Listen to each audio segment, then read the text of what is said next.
Hi, everybody, and happy Valentine's Day. Look who's here. Muffin, say happy Valentine's Day to everybody.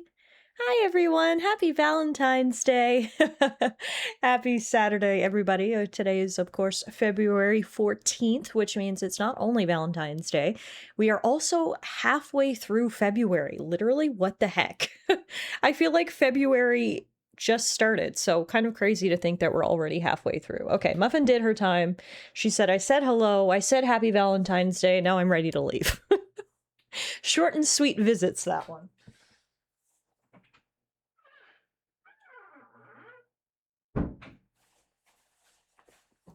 What a fickle, fickle girl. I'm glad she was here for the beginning, though. I was gonna wait a little bit longer on the starting soon screen, just to give people time to get in. And I was like, no, I've got to show off Muffin before she leaves, because God knows she won't be here for long. So there you have it. You got a quick glimpse of Muffin at the very beginning of stream for Valentine's Day. Hi, Kirky. Hi, E9. Hi, Bronny. How is everybody? I hope you guys are doing well. Thanks for stopping in. It's been a minute.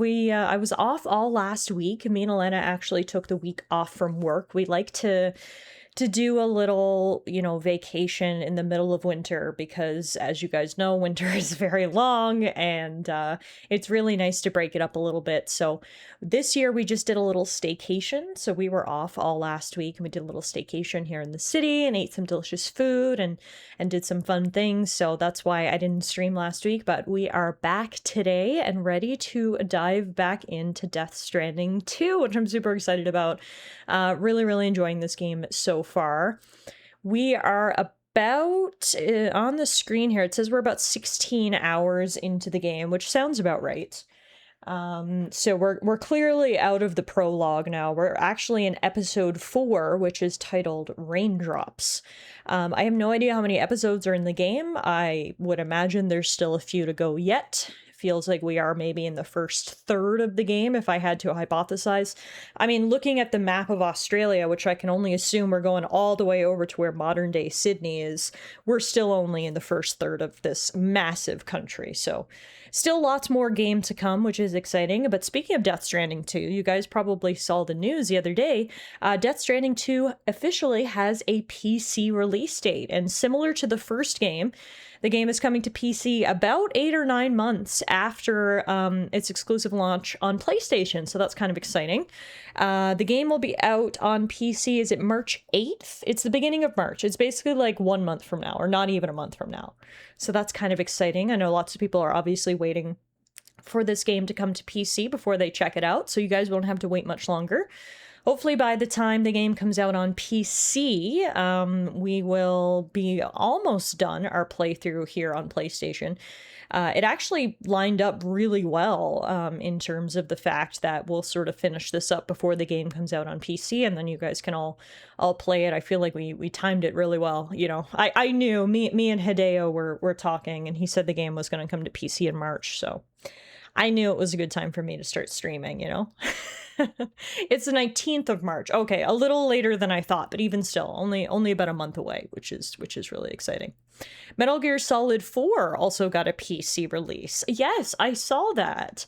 I was unaware that Metal Gear Solid 4 was locked onto the PlayStation console, so this will be the first time that a lot of people are going to be able to play Metal Gear Solid 4, which is cool. Obviously, as you guys know, I have never played a Metal Gear Solid game. Death Stranding 1 and 2 continue to be my only foray into the mind of Hideo Kojima, so not something that I'm personally looking forward to, but I know lots of people love Metal Gear Solid, and in particular, Metal Gear Solid 4, I've heard, is a masterpiece. So Kirky says my soul is ready, which means I am happy for you guys, and hope you guys enjoy all the Kojima games that are coming to PC between Death Stranding 2 and Metal Gear Solid 4. You guys will be eating well over the next couple months, so.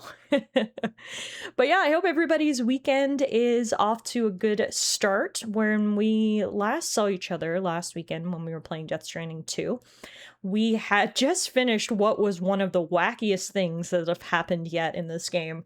We had to rescue a kangaroo from a forest which was actively on fire because whales were falling out of the sky, crash landing into the jungle and lighting everything on fire. Yes, this is canon to the game. So that's basically the last main mission we did. We helped out this animal sanctuary, which was super cute. We got the kangaroo there. We got them some supplies and some other animals. And now our journey is going to continue east, inland into Australia. So we were building some highway at the end of our last stream to hopefully make that journey a little bit easier. We've got a decent stretch of highway built now. It won't take us quite to our next objective, but it'll take us more than half of the way, and maybe we'll build some more today.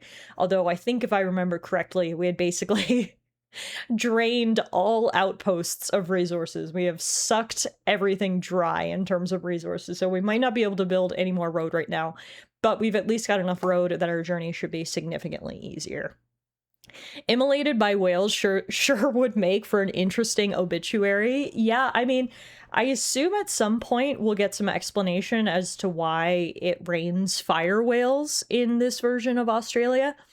The good thing about Kojima is no matter how wacky things are, you do actually tend to get an explanation, surprisingly enough. Like Fragile's weird neck hands, we got an explanation. You know, like, we do actually normally get an explanation behind why things are as weird as they are, which I do appreciate. So sometimes said explanation is delayed. I can only assume at some point we'll maybe find out why fire whales rain from the sky, but until then, we sit back patiently and hope we don't get burned alive, because that whole forest fire section was really, really dramatic and stressful, and I'm just so glad we got the sweet kangaroo out of there. Hey TS, how are you? Happy Saturday, happy Valentine's Day. Very happy to spend the day here with all of my friends. Happy Palentine's Day, because friends are just as important as romantic partners or family. You know, you guys are my online family, and I love spending time with you guys. So happy to spend what is no doubt a stupid, fake, marketing-based holiday with you guys, and have a great Saturday here in Death Stranding 2. So without further ado, why don't we pop over here to what is a black screen? Oopsie. Let me change that. There we go. So, Death Stranding 2, continue where you left off. We're currently in episode 4, Raindrops. We're apparently 50% through episode 4, and then you can see down in the bottom right corner, we've got 16 hours into the game, and we're about 28% through the game as a whole. So, that all checks out. Sounds about right to me. I actually checked my Steam page. It took me just over 40 hours to beat the first game, and it's my understanding the second game is about a similar length, so TLDR, we've still got lots of Death Stranding 2 on the beach to play, so let's load in here, shall we? Yes, there will be an explanation. Whether it makes sense or not is up to your psychedelics dosage. Exactly, and that's the beauty of Kojima, hey? I consider you all my digital nemesis. Well, happy Nemesis Day to all of you. I see Seribot is giving us duck pics, so I'm just going to quickly look at this before we get started. Oh my god! Tens across the board! If that duck was in the Olympics, they would take gold. That was an impressive landing. Strange but beautiful. Yes, that is a great way to describe our common friend, Hideo Kojima. When did this become a thing? Yes, Seribot is a new bot we have in the channel. Basically, Seribot was brought in to announce ads when they start and end. But luckily for us, Seribot also has some fun side things, such as he can give us duck pics, duck facts, various animal pics and facts. Seri's a good bot. Good bot. Yep. Alrighty. They provide me with ducks. The bot stays. There you have it, Siri. You've got Kirky's stamp of approval. So our last main mission, other than the the kangaroo rescue in the burning forest, was we also met our nemesis in this game, Higgs. That's right. Higgs from the first game is back. We thought Higgs was dead. Apparently he's not. He's found some way to come back. And he is pissed. He has basically said he has come back solely to ruin Sam and Fragile's life. And it looks like He is the leader of these cultists that wear red robes. And as Fragile has told us, people in red robes are the ones that attacked her and Lou. So it's all sort of coming together here. Higgs has come back from the dead with a vengeance, and he attacked Sam. He's making this shit personal. So Higgs summoned this giant, like, tentacle bot, which was really weird because it came out of the tar, but it wasn't a BT. I don't know what it was. But either way, we defeated it. And that was sort of the last thing that happened there before we started heading east. Oh, shish, I am at work. Wanted to say hi. Hi, Death. How are you? Thank you so much for the resub. 56 months. I appreciate that very much. Hope you're having a good day at work. Happy Saturday. Happy Valentine's Day. Thank you for the resub. Really appreciate this support. So yeah, that's one of the last things that we did. So, as I mentioned, we spent the remainder of last stream building out this highway. So the highway now goes all the way from West Fort Knott right through almost all the way up to the animal shelter. Not quite. We ran out of materials, but we at least got this far, which is good, because our next objective, it'll get marked on the map when we accept it, but I believe it's right here somewhere. So basically, we'll be able to take the highway about halfway to our next objective, which should make our lives a lot easier, because apparently we're going to be shuttling a lot of cargo to our next mission. So, speaking of, let's activate this terminal and take a look. Before we do anything as well, I do want to take a look at the cargo we're currently carrying.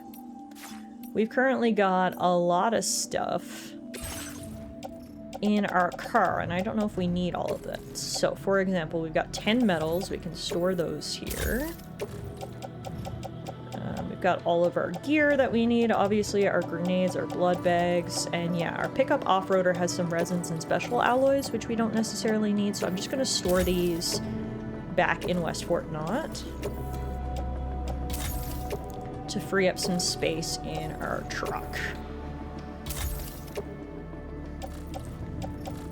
Alrighty, so our, actually, before we do anything, let's repair the truck. I just noticed there it's a little rusty from being out in the timefall. And now that I've figured out how to repair vehicles, I like to make use of that feature when I can.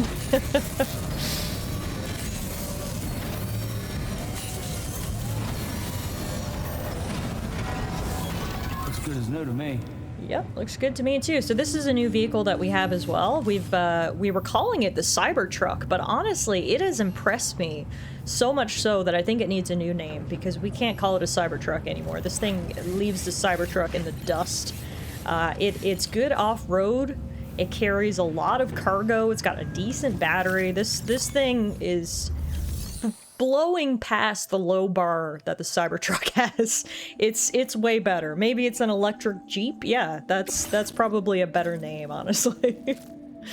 Alright, so this is our next main mission, and as you can see, it is going to take us far to the east, hence why we spent so much time building a highway at the end of the last stream.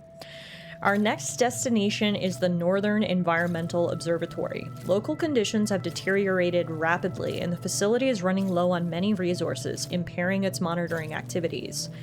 Deliver all the aid packages to the observatory to allow it to continue its work. Sam, it's Charlie. I'm pleased to inform you that you can now use the map on your Ring terminal to check the weather forecast. Oh. We utilize information provided by Rainey, as well as local historical data to make predictions. Take them into consideration when plotting your routes. I do love a good weather forecast, so apparently if I click the right stick, we can switch between the map's display modes. Aha, so you can see weather here. So it's raining there. And honestly, the weather looks fairly clear. There's some clouds there.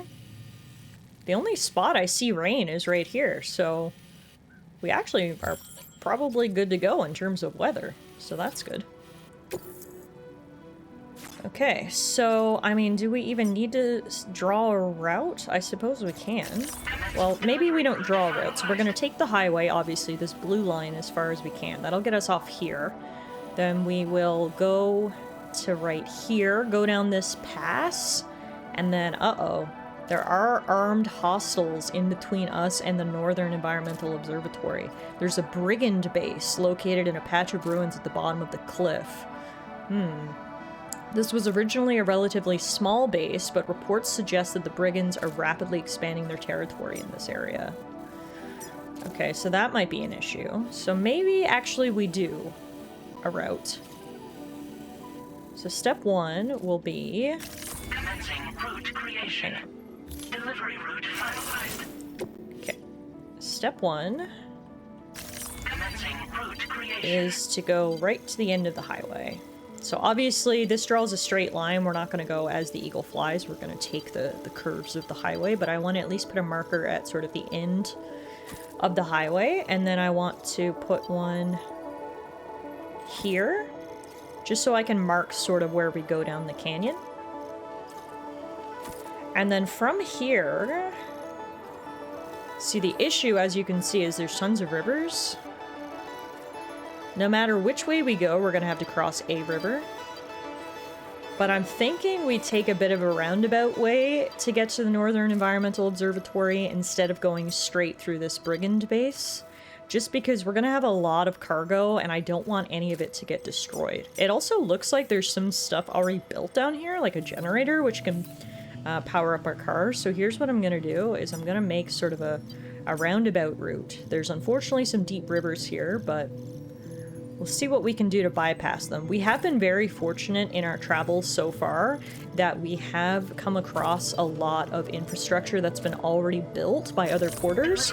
So hopefully we'll come across some bridges and whatnot, which will make our life a little bit easier. But as you can see, this is going to be quite a long journey. We're going over 4 kilometers and up and down various terrain heights. We've got to cross a bunch of rivers and go over the river and through the woods. Unfortunately, I don't think we're going to Grandma's house, though. Hi, Euro. How are you? Happy Saturday. Happy Palentine's Day. Happy to spend the day here with you all. Hope your weekend is off to a great start. I know your vacation has just started as well, which is really exciting. So, day 1 of vacation, you've got to be feeling good today. What's the red warning on the hill above the bad dudes? This one?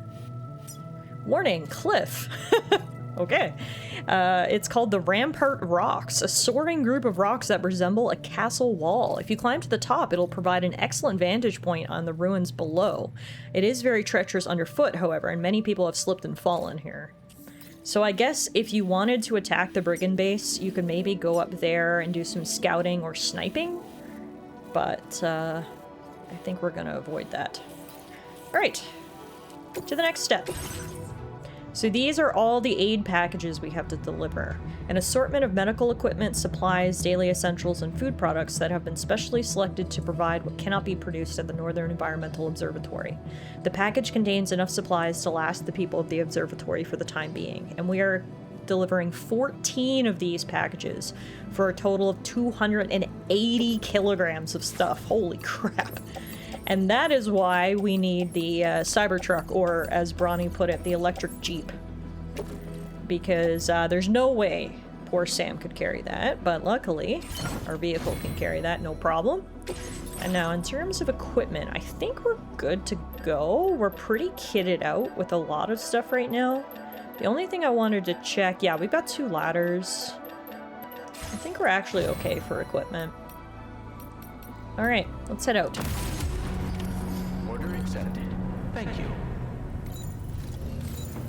Vacay has arrived. Granted, I still spent today having to run into work to fix something they couldn't fix, and then had to go replace a piece on my mom's dishwasher, but I'm now home and ready to chill, and the chill will feel even better after doing all those jobs this morning. We need a punchier name than the electric Jeep. Yeah, feel free to start brainstorming names for this vehicle. We were calling it the Cybertruck, but as I said, this thing has outperformed the Cybertruck in every way that I feel like it's an insult to call it a Cybertruck any longer. So we need a punchier name for sure. Sam, Tarman here. A short while ago, the tar currents became incredibly unstable. It's gotten so bad that the DHV Magellan can't travel safely. We're still looking into what might have caused this, and we'll be in touch the second we know more. Interesting. Okay, so that means there's no fast travel to get our butts out of this. Now, right before we got that message from Tarman, there was a gate quake, so I can only assume those two things are related. Regardless, we're on our own here, which is fine. We've been on our own for many a journey. This is nothing new for Sam, so we're just gonna ride on this highway in this beautiful night sky. Oh, and here comes the rain. I thought we were gonna be able to bypass the rain, but I guess the clouds have shifted slightly since we last looked at the forecast, and we're gonna get a little bit wet.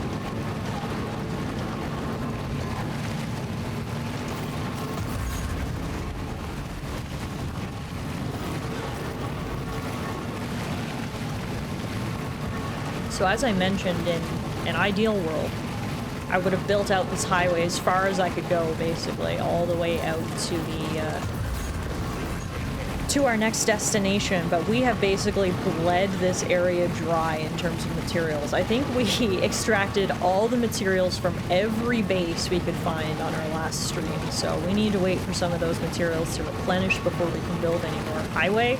So this is about as far as we can go for right now in terms of highway driving, but it will get us about halfway there, which is nice. Makes Sam's life a whole lot easier, and when Sam's life is easier, my life is easier, so we're just going on a night cruise along this well-lit highway. The best part about the highway in this section in particular is, as you can see, it's bypassing a bit of an incline. We no longer need to go up this hill. Well, we're still going up the hill, but in a very smooth, roundabout way on this highway.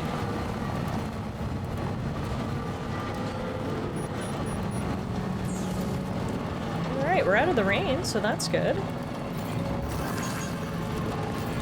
Can anybody hear me?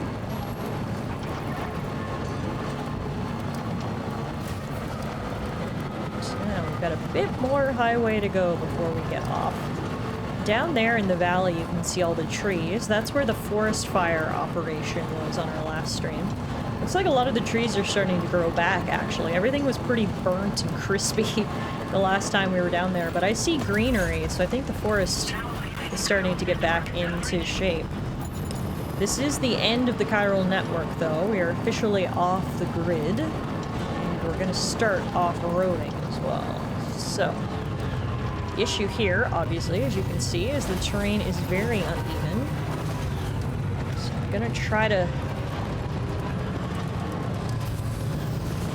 maneuver as best I can.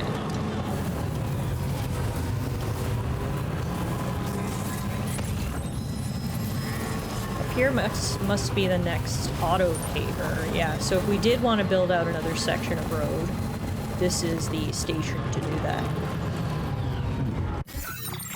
So let's see, where are we at? Yeah, this works. We keep moving, then we'll intersect with my path here and then go down the highway. Okay. As you can see, there's lots of stuff around that we could bring to the animal shelter, which I would love to get. However, I kind of want to stick to our plan for right now. I don't want to get too off track. So maybe we come back and pick up some of this stuff for the animal shelter at another time.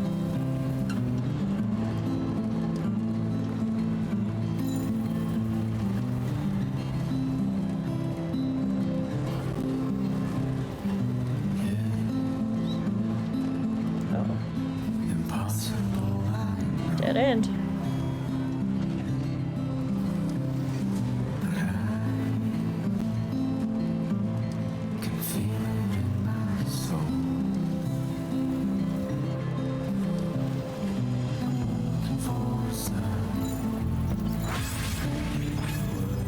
People are using some of the roads that I restored, which means I'm getting lots of likes, which is good.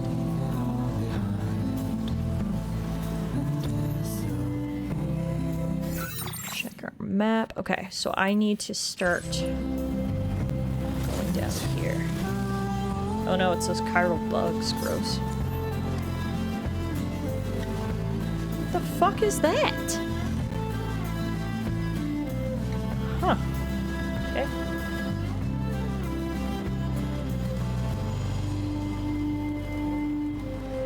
Off we go. Whoa, wait a minute. That's like, is that the brigand base?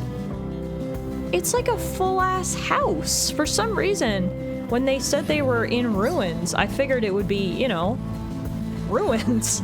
That looks like a fancy, swanky house. Okay, brigands. Jeez Louise. Alright, this is gonna make avoiding them a little bit harder than I thought, because they're kind of built out a bit more than I thought. That is the fanciest brigand base I've ever seen in my life. Wow. Maybe I should join the brigands, because they are living in luxury, apparently. Jeez Louise. Okay. So this is where we detour, away from the lights. They don't look like swanky houses to you? I mean, I guess the closer I look, the more they look like frames, but clearly they were swanky houses at some point. Looking out over these plains. Those are ruins to them. I wonder what their actual houses look like. Yeah. 4 walls and a roof, that's a house. Especially in the Death Stranding world.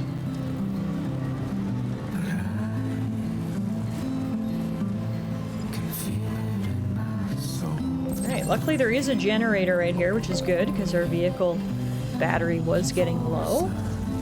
And now is when we start trying to navigate these rivers. So we want to keep an eye out to see if any other porters have built bridges that we might be able to use. I don't see any, but right here is a very narrow crossing, so we'll be okay. Thinking about what happened to Lou. Fragile holds herself personally responsible for those tragic events.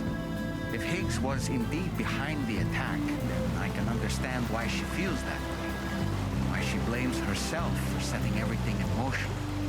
But she's resolved not to let any of it show. To bottle it up and put on a brave face. She didn't used to smoke before, did she? I suspect it's a form of self-punishment she's adopted. Vengeance gives rise to a cycle of violence, and Higgs wouldn't have it any other way. But she's committed to helping you complete this journey together with me, to get you back on your feet. And if she believes she has to bury her emotions and play the part of a hard-nosed commander to do that, she will. That's what I think anyway. I'm sure you can understand her position. Damn, didn't expect to get deep on this drive. I mean, I don't disagree. I've never once blamed Fragile for what happened. Clearly she's upset about everything that happened, and clearly she did everything she could to protect Lou. That's never been in doubt for me. It's all Higgs' fault. And I take Dullman's comments about the cycle of violence and vengeance, but do we just let him get away with it? I don't know if that's the answer either. This is a very interesting rock formation. It looks almost like a statue.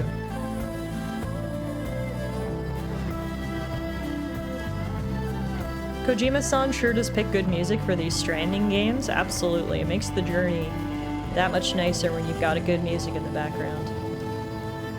This terrain is very, very rocky, which is an issue because, as you can see, our battery is starting to drain. But I think that's our destination right there, so we should be okay, I hope. We just got one more crossing to make.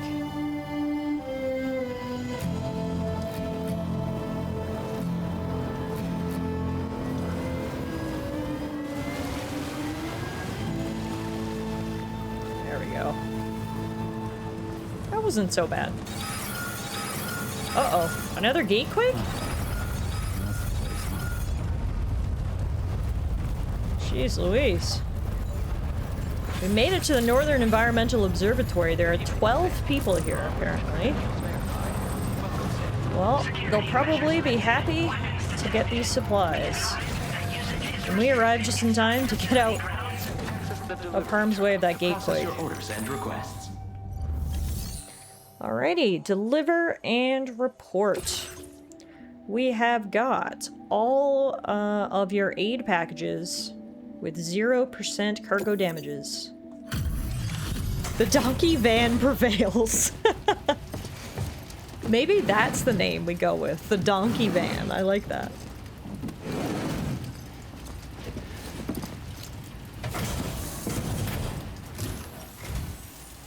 Are you Sam? Then does that mean you carried this hefty delivery all the way from West Fort Knott? Way to make an entrance. We welcome you with open arms. Now let's get this cargo of yours processed.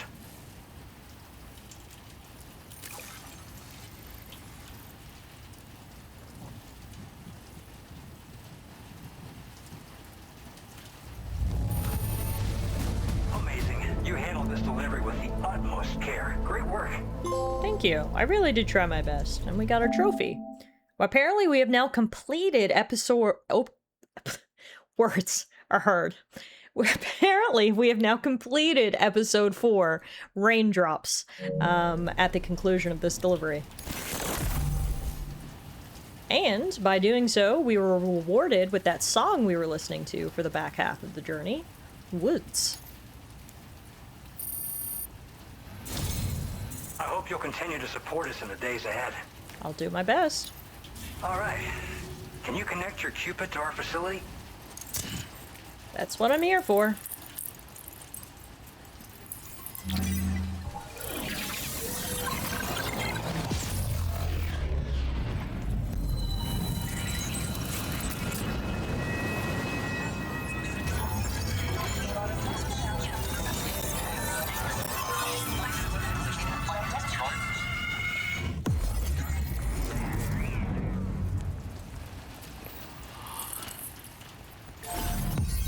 Alrighty, new strand established as we move further east into the beautiful country of Australia.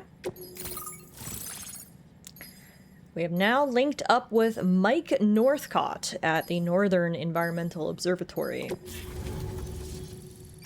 You can see the trail we took to get here, and all of this is now on the network.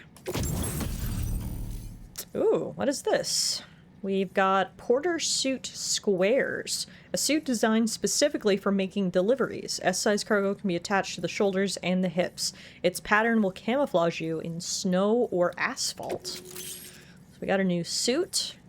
Our APAS enhancement memory has been upgraded. Your current Porter grade. And let's level up. Porter goes up to 27, Stealth goes up to 17, and Servicemanship goes up to 53. Bridgelink goes all the way up to 25. Holy crap. All that together brings us to overall Porter grade 135. We are officially a Master Transporter level 2. We get some upgrades that we can access through the APAS. And there you have it. I got another trophy, Long Distance Lugger. Reach a total distance traveled of 80 kilometers upon completion of an order. I'm finding it hard to talk today, Jesus. Okay, so you can see we have delivered over 1,700 kilograms of cargo. 103 different pieces over a distance of 81 kilometers. So we are certainly doing work out here in Australia. And now we're finally connected to the chiral network. This should make our job so much easier. And to make your job easier, I've gone ahead and shared data for a suit I think you'll love. Oh, right. I also wanted to give you this as thanks. What the heck is that? Whoa!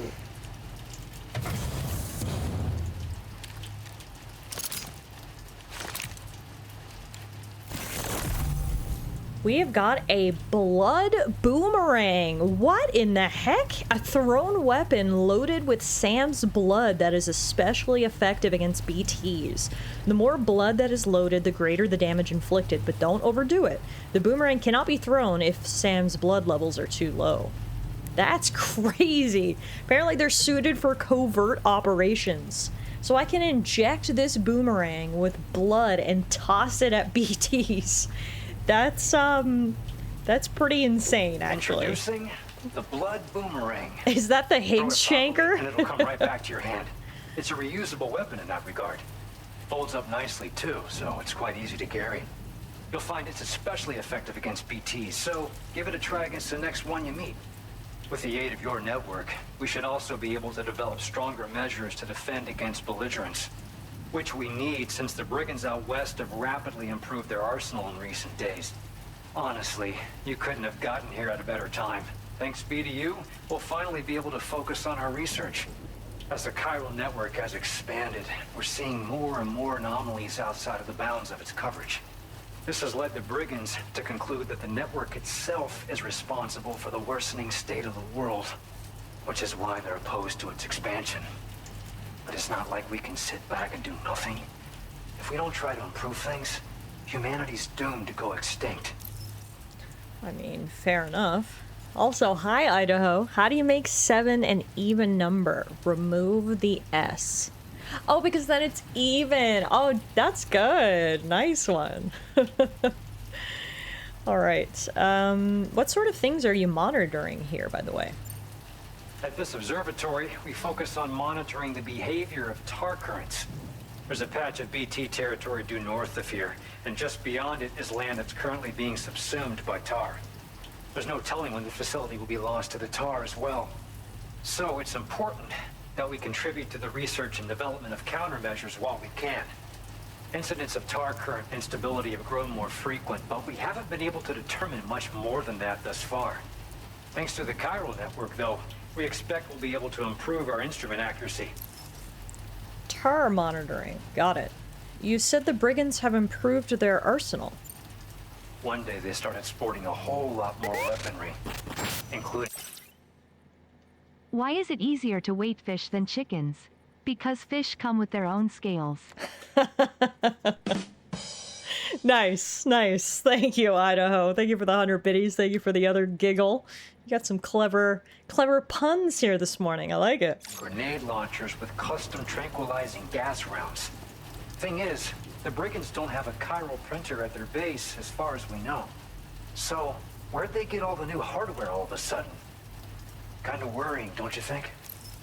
Very worrying, and my gut reaction to that is that Higgs is probably supplying the local brigands with weapons and other equipment in order to be a pain in my ass, is what I would have to guess. Clearly they have some sort of unknown benefactor, and I'm sure that will be revealed at some point, but until then, good to know apparently the brigands have grenade launchers and other improved weapons in their arsenal. Alright, before we go, tell me more about this blood boomerang. After I moved to Australia, the locals learned me all the ins and outs of the boomerang. I then designed a new type that's effective against BTs as well. You infuse it with Doom's blood before throwing it. The bigger the charge, the greater the potency. Naturally, most people would have to rely on blood bags sourced from donors, but since you have Doom's, you can also use your own blood on the spot. Unlike traditional firearms, it hardly makes noise. If your enemies don't actually see you throw it, they'll have a hard time finding you. That said, don't expect it to do too much damage to humans. Not unless you manage to hit them in just the right spot, at least. It's the most Australian weapon ever. It's a boomerang, but it's a knife covered in my blood. Like, jeez, okay. Hey Ash, how are you? Happy Saturday. Happy Palentine's Day. Hope your weekend's off to a good start. We're hanging out here, playing some Death Stranding 2 today. Idaho says I could use some Timmy Hortons. I don't have Timmy Ho's today. I've just got a tea from a local coffee shop that me and Alana went to this morning before I started stream. But, you know, Timmy Ho's is still #1. But sometimes you gotta support local, and it is good tea. Alright, I guess I'm done here, so I'm gonna head out. We appreciate the help. Best of luck to you, Sam. The tar currents are acting up again. Guess it's back to work for me. Let's both keep on keeping on. Sounds good, man. That was excellent work, Sam. Thanks to you, the better part of the Western continent has access to our services. Now it's time for you to head north and continue to expand network coverage. It is imperative that you connect all of Australia, stabilizing the environment and eliminating the remaining anomalies. There will be challenges, of course, but I know you have what it takes to overcome them. I expect more great things from you, in short. Thank you, Mr. President, who's Sam, not actually the president. This is Tarman. We believe that we finally determined the location of whatever's thrown the tar currents into chaos. The chiralium levels there are pretty high, though, and BTs are almost certain to be present as well. I hate to ask, but would you mind taking a look for us? It's close to your current position. I've sent you the coordinates. We're counting on you, Sam. Well, sounds to me like we're gonna be in for a bit of a fight if we're heading to the location where the anomaly has been detected. Now, Mike here mentioned that north of this area is a bunch of tar. So the further north we get, the more tar we're gonna run into, I can only assume. Yeah, you can kind of see it here. This is all tar, I think. So we're not quite at the tar levels yet. Where we're heading right here. Head for the location where the anomaly has been detected. Got it. So it's literally straight north from here. How's the weather? Weather's fine. Yep, weather's fine. Okay. I guess I'll leave my truck here. And I'll go on foot. Nice, Mike. Oh, geez. Here I said weather's fine? It's a friggin' downpour. How did this not show up on the map? Clearly I can't rely on this shit. Or clearly I'm not interpreting it correctly. I thought rain would only be in these giant symbols that, you know, have an umbrella. But maybe it's actually in these blue symbols? I don't know. Clearly I'm not a meteorologist, I guess. Whoa!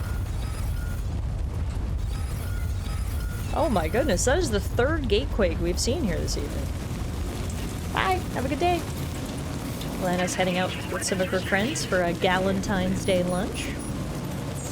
So I just saw it popped up there. If we leave enemy bases alone, they'll get stronger, which is interesting. Oh god, speaking of interesting, this is crazy. Sam literally can't even stand up. That was a gatequake measuring 8 on the G scale. Everyone says hi and bye. She says hi and bye. Alright, this is crazy, and yeah, I assume this is where we're heading. That certainly looks like an anomaly to me. But yeah, good to know. Maybe we shouldn't leave the brigands alone for too long. Maybe when we're done here, we go clear them out before they get too big for their britches. Regardless, one thing at a time.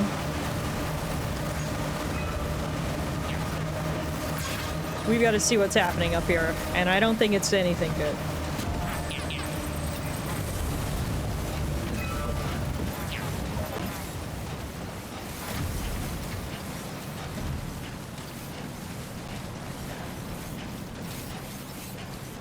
So the last BT we fought was that giant floating head. I can only assume there's going to be another one here. Time for some new scary thing, probably? Yeah. I can only assume.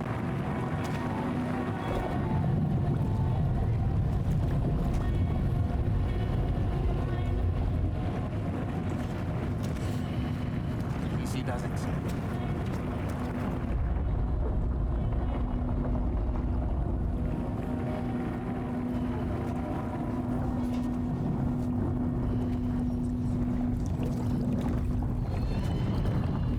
Oh! The fuck? Tarmy?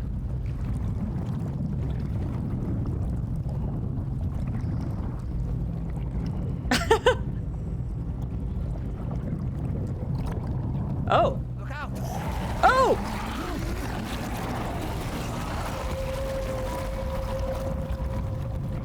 Well, I knew this wasn't going to be good, and that about confirms it. Okay, we looked in the tar mirror, but then the tar mirror attacked us. And where did they bring us?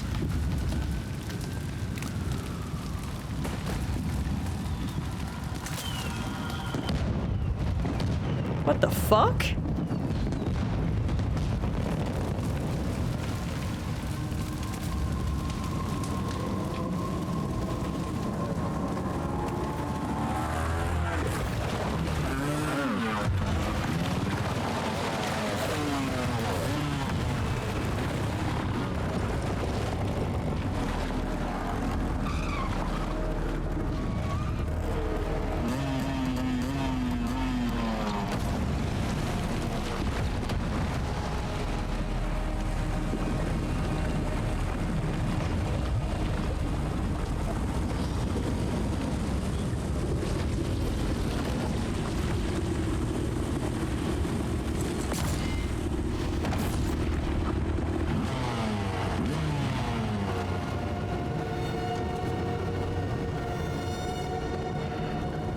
needs eyes to drive a motorcycle? Not that guy.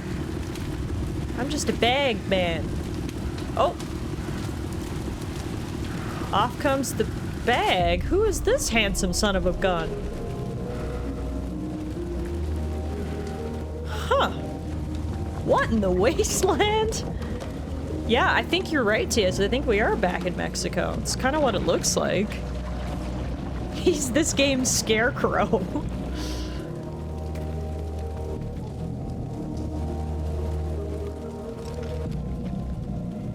Creepy.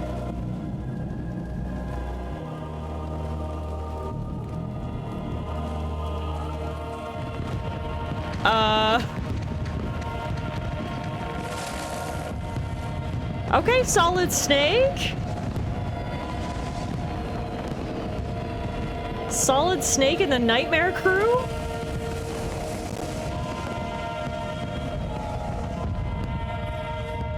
Huh. Episode 5, Conflagration. Damn. Now, where is Sam in all of this? That right there was Spooky Snake. Sam is also in question mark Mexico. What in the world is this place?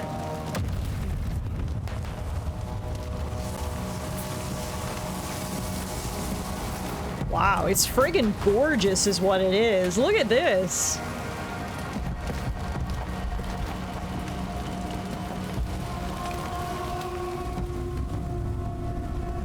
Elle Fanning?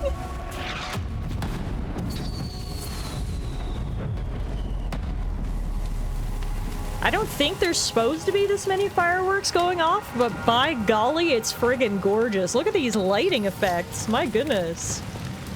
Okay, all my stuff fell off when I came through, which, like, fair enough. So let's pick all that back up. So this is giving me similar vibes to in the first game, like Bronny said. This is similar to the Cliff Unger segments that we had in the first game. And if you remember, the Cliff Unger segments were directly related to the visions we were having through the BT. So it seems to me, you know how Sam gets in the elevator every now and then, he sees visions of some crazy shit happening in a hospital? Maybe this is connected. But until then, wow. Wow. This is friggin' gorgeous, man. Is Elle Fanning your mama? Maybe. I love Elle Fanning, by the way. Like, I am a fan of Elle's work. I think she is a fantastic actress. So I'm excited to get to see more of her in this game. But for now, we're heading through, the amusement park of fireworks? This is nuts. Holy crap. The spirits of the dead are close.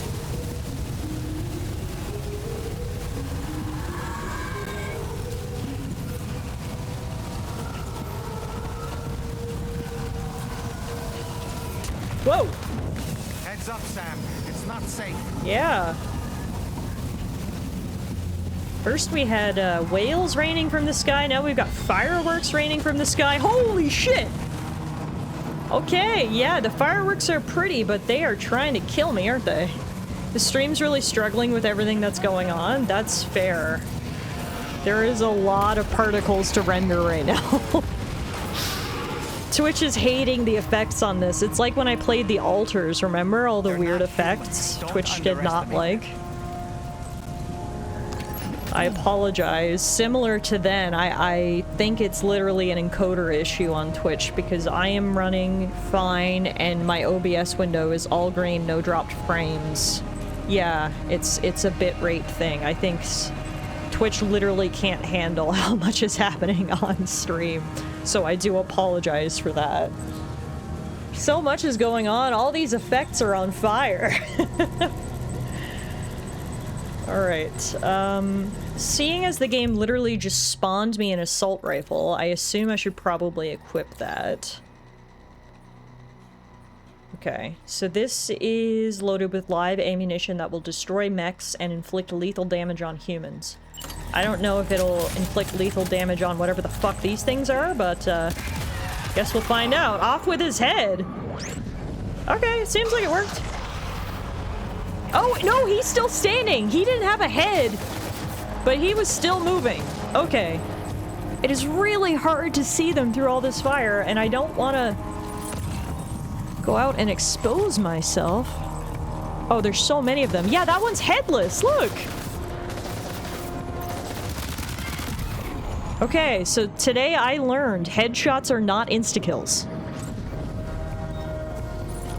It's like when someone wins something and all the confetti gets blown about and the bitrate can't handle all the movement. Yeah.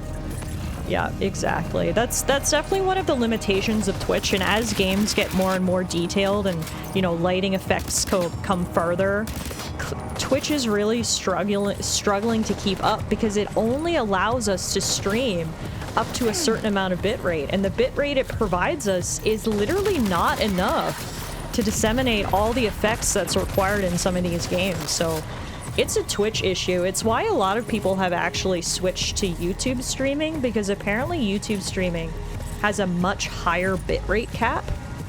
But yeah, I mean, it's certainly a limitation of any digital broadcast, but from my understanding, Twitch is very far behind in terms of its bitrate caps and limits, and it needs to do something on the back end before games get so detailed that this becomes a problem more and more often, you know?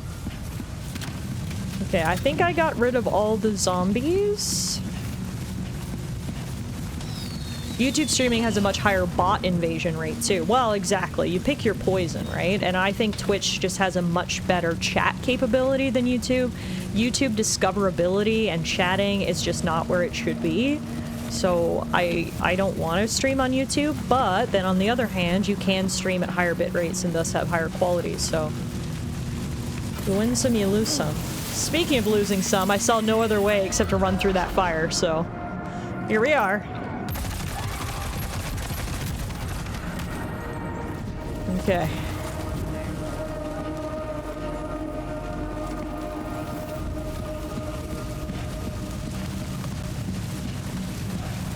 Holy crap. It's kind of hurting my eyes a little bit. It was pretty back there. It's a lot up here. Through the fire and the flames we carry on, folks. Holy crap. Okay, I'm gonna go this way. Oh, here they are. Hello. Oh yeah, bitrate, let's go. Yeah, Twitch does not like all these fireworks. Twitch is not a fan of fireworks, is what we've learned today. I saw 3 other ways. That's a lie.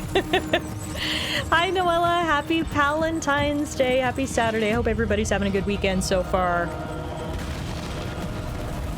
There's not enough bandwidth in the world to render all this anyway. I wouldn't worry about it. Thank you. Because I do worry about it. I obviously want to give you guys as good a viewing experience as I can. You took time out of your days to come hang out with me. I hate to give you a shitty slideshow, but I do apologize. I truly don't think there's anything I can do. If we can all write letters to Mr. Bezos and ask him to please up the bitrate caps on Twitch, maybe that's what we can do here. But this is pretty crazy.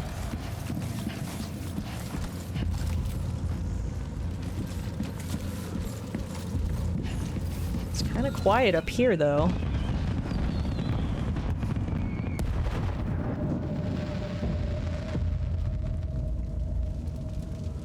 The fireworks are so beautiful and yet so deadly to both me and the stream.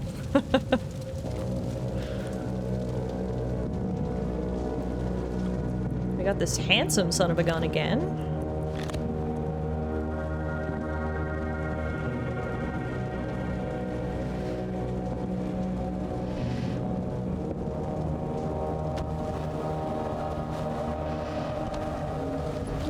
What did we call him? Spooky Snake?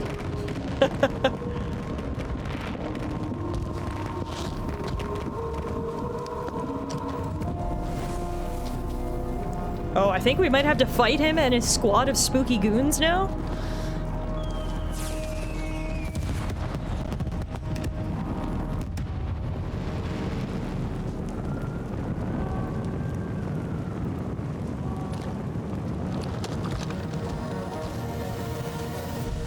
Yep, I think so. So this is like that trench warfare bit in the first game. Yeah, exactly. That's exactly what this is like. Alrighty. Wait, are they trying to lay a trap for us? It seems like it. Loader deck is reacting to something. We should keep an eye on it and proceed with caution. Yeah, so you can see straight ahead, they're all pointed right at me. So clearly I don't want to run right down the middle here through all these beautiful candles. We're gonna try to go around the side, I think.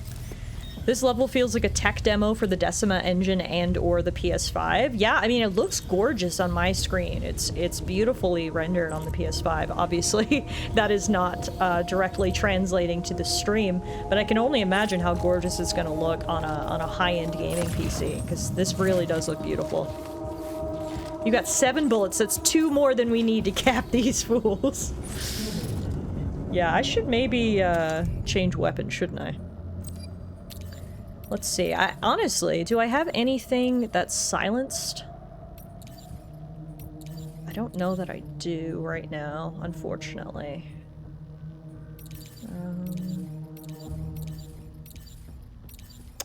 No, I don't think I have anything that's silenced, so let's just get another rifle. Oh, that's true. They did make a point that the boomerang was quiet. Unfortunately, though, I think they specifically said the boomerang doesn't do much damage to human enemies. Although I suppose you could argue, are these things human? I don't know. I do see some other assault rifles littered around, though, that maybe we can go grab, so... I'm just gonna try to take a wide roundabout route. We're gonna keep scanning with the Audra deck to make sure there's no other enemies hiding over here. Oh yeah. Wait, did they all turn? They did, didn't they? What the heck? How do they know I'm over here? I thought I was gonna be able to sneak around the back. But I think they all turned. It's like they know exactly where I am. Oh, this is bad. Okay, well... if that's the case, I guess the other alternative is just to get high ground. They can sense you. They don't need eyes. Oh, right. We did already see one of them was basically Scarecrow. That's true. They don't need eyes, do they? Okay. I'm just gonna get up as high as I possibly can.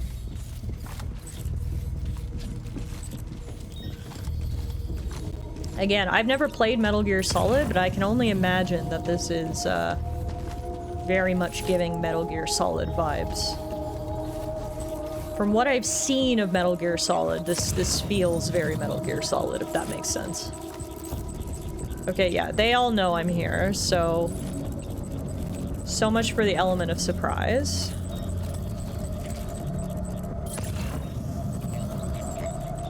Honestly, I'm kind of in a weird spot here. Because you can see there's 2 guys that are over this sort of... or sorry, under this sort of overpass, which I can't get to from here. Alright, I think we're just gonna have to start shooting.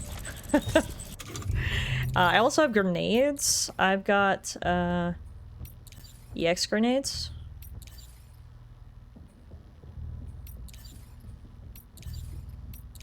No, I'm gonna use the MP grenades. Anyway, I started blasting. That's exactly right. Okay, yeah. At least I'm in a good position now. Clearly stealth isn't gonna work here. Okay, I can see him right there.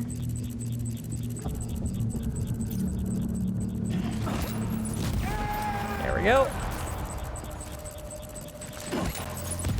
Let's go. Get my assault rifle equipped. Bullets, my only weakness. Spider-Man and these dudes, hopefully.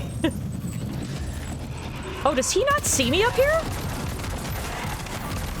Works for me. There's too many. You can't handle them all by yourself. What are you talking about? But maybe you can split them up. Take them I can one by take one. them. Dollman, you gotta believe in me, dude. I've got the high ground.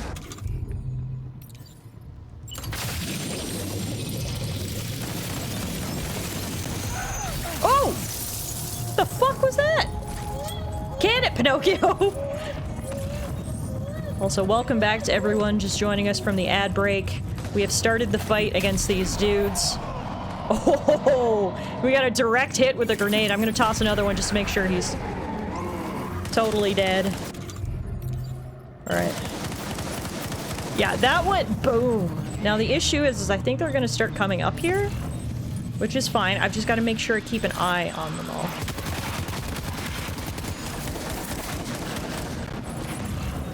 If they want to start coming up the stairs, that's fine.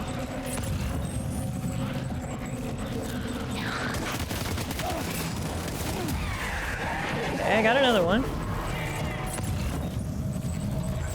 Who's left? Is it just the main guy? Mr. Handsome himself? Spooky Snake? Yeah, and I think he's coming up here. Okay. It's fine, we'll cut him off the stairs.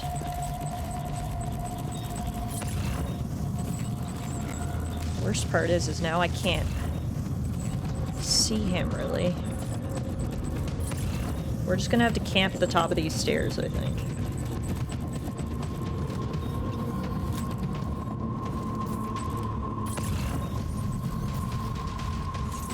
Oh, he's still floor down. Oh, I don't think he knows where I am. Oh no, my guy is confused. Okay, fine, I'll take that. Here was Dollman saying I couldn't take them all at once.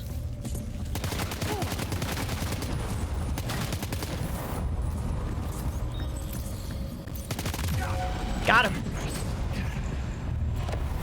Today I learned that bastard in Spanish is bastardo. Got him again. Is that it?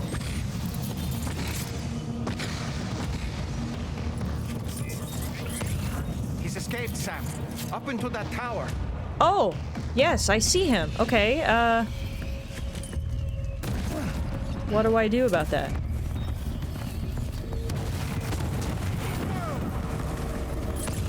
I'm not saying it's a trap, but it's a trap. Spooky Snake is Spanish Snake. Oh, and Spanish Snake has got more goons now. Luckily, Sam's a half-decent shot. And I've just got to keep moving. He does have the high ground now, you're right. And I can't be Anakin in this situation.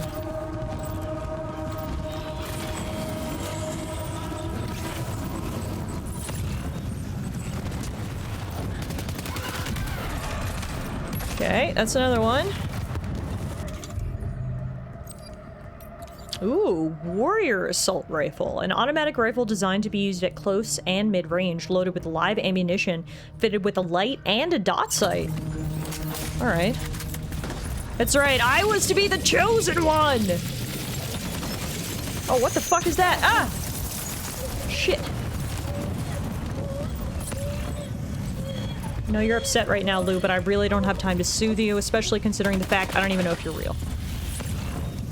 Okay, let's move. Let's move, let's move, let's move, let's move. How do I get up there? Oh, doesn't matter, because they're coming to me.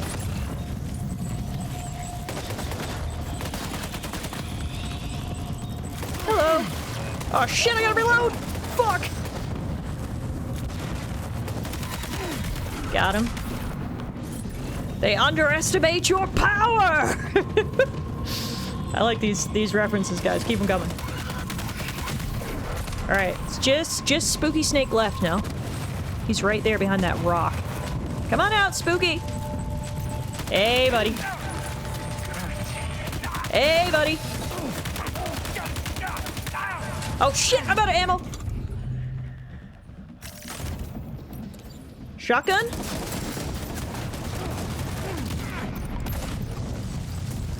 Where'd he go now? Bro, where'd you go? He's too quick. Must have gone up to the roof. What roof? Up there? Oh, fuck. Okay. Tiff came to kick ass and chew bubblegum, and she's all out of bubblegum. Oh, did he go up there where I was before? Dude, you literally stole my spot. Lame. Alright, let's see how much of a shot Sam is. Let's see if we can snipe from over here. Remember when Dollman said I couldn't take all these guys at once? I'll never forgive him for underestimating me like that. Yeah, they're all up on the roof over there.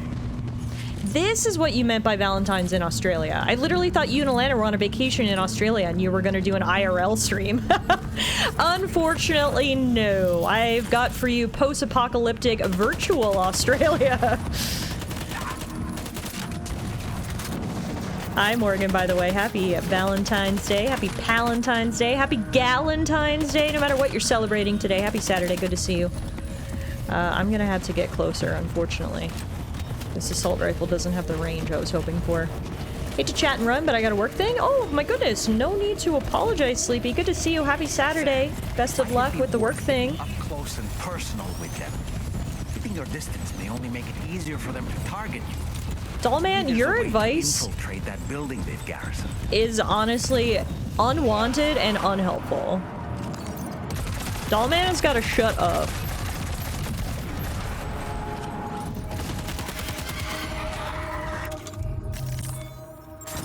Jesus Christ, Pinocchio.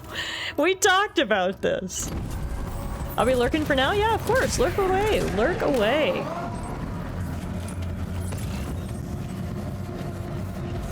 Now, I hate to have to be the one to infiltrate the building this time, but luckily we already did it once, so I kind of know what to expect in here.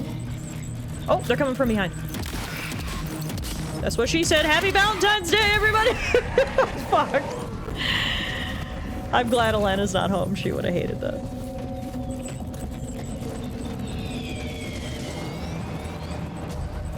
Oh, God. Ah.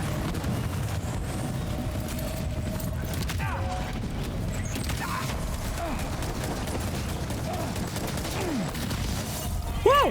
Hi! Okay! We're doing this! Ah! I was trying to punch him! It won't let me! It will not let me use melee attacks. Okay, running away. No, Alice says I'm gonna hate that floor throws tomatoes. Alright, bud. Come on. I do not like how he can teleport. Oh, he's down. Ooh! Who is aiming these fireworks at me? Okay, I don't know where he went. Dollman, any help now? You're allowed to speak. This is your opportunity to say something, because I could actually use your help now.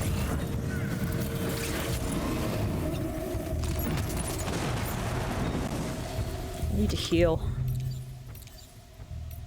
Blood bag. He's a spooky Italian ghost. Of course you can't punch him. If you really want to damage him, you gotta take a handful of spaghetti and snap them in half. Oh, he's up here now. Holy crap. They're giving me the runaround. I see. Okay. I see. This is a perfect time for a grenade. They are all bunched up together.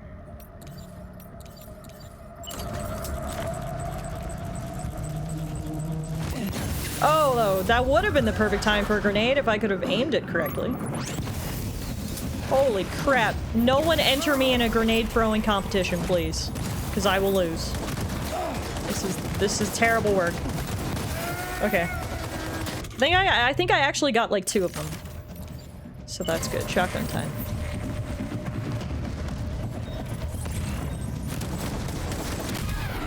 One.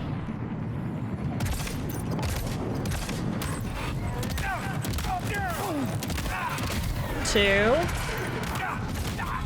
3. It's just Sexy Snake and one more guy. Come around the corner. Come on. Come on.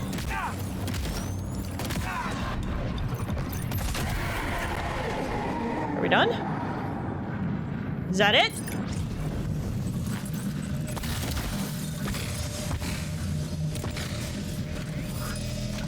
I think he ran away again. You fucking bastard!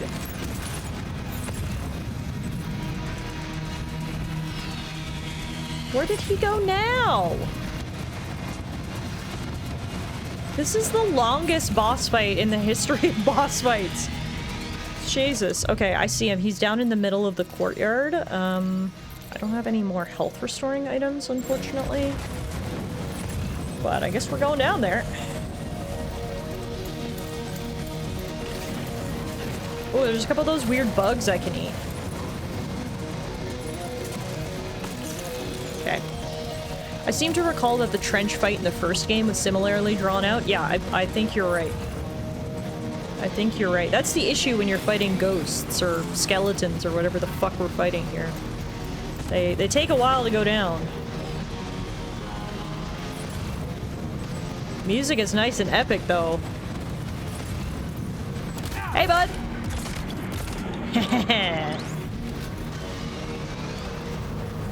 Where did he go? Hey, bud! Got him! There we go! Woo! Defeat the mysterious man. Check. That was crazy. Goodbye, Spanish snake.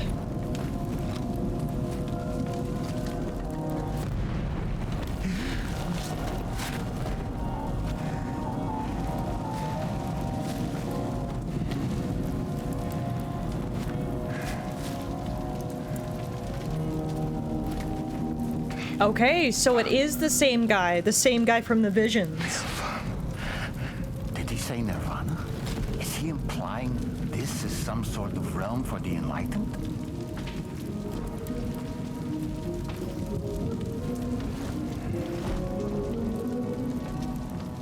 Do you think he's like Lou's baby daddy? Ah!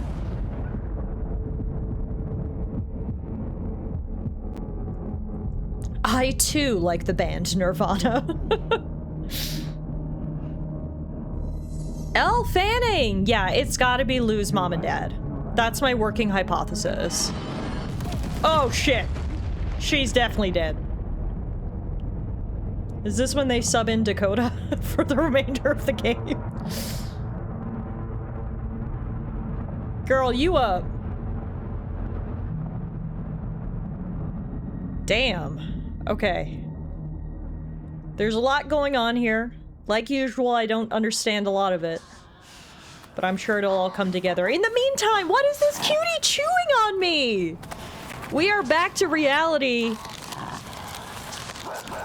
There are cuties and robots and a coffin? Huh. Were those Tasmanian devils? I don't know, were they? I only know the one from the cartoon. I don't know what they actually look like. Ah. It's her, isn't it? The girl from before? I have no idea what just happened, but we should probably take her back to the DHV Magellan, huh? What? Hang on. This is Elle Fanning in a body bag? With a gold face? I'm so confused. We saw her die in the weird not Mexico. Okay, we did get a trophy though. Apparently episode 5 was entirely just that boss fight, which is interesting because we just got the trophy for completing episode 5. We did get an S ranking. I took less than 150% damage. Hell yeah. Give me all those likes. Now displaying your current porter grade. My combat goes up and my bridge link goes up, allowing us to get a projectile predictor APAS enhancement. Huh. So, the man was introduced and dealt with in a single episode and we know nothing about him. Pretty much. No, I can only assume we will see him again and we will learn more about him in the future. I mean, clearly there's some connection between him and the girl that just washed up on the beach in a body bag next to us. I'm sure, well, I hope we're going to get some more answers, but for now, yes, that's all we get. Has anyone been watching the Olympics? I've been watching it here and there, keeping an eye on the Canadian medalists. The sport I'm most interested in is hockey, so I've been keeping an eye on the Canadian women's and men's hockey teams, which are still early in the tournament. So, yeah, I've been watching a bit of the Olympics. All right, so let's see what Chapter 6 has in store for us. It's called Chrysalis. Okay, Episode 6, Chrysalis. Not the hands over her nose. Elle, you smell.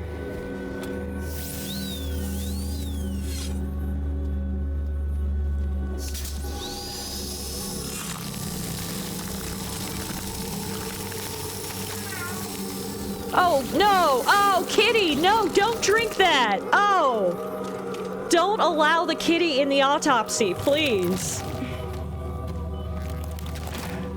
So I can see where the title of the episode comes from. She's not in a body bag. She's literally in some sort of chrysalis.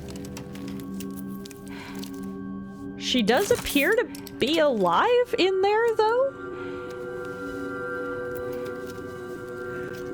Oh, what the fuck? What in the tentacles did they do to you, Elle? Honestly, I would be fragile at this point. Like, ew. I can only imagine the smell. Oh! She's an octopus? What the fuck? No, stop poking at it. Leave it alone. Leave it alone.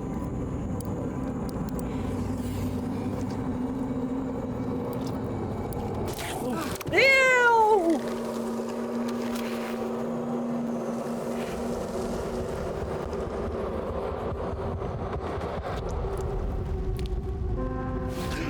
Holy crap, that was a lot. That was a lot. Sam's down here sleeping while they're doing the world's grossest autopsy.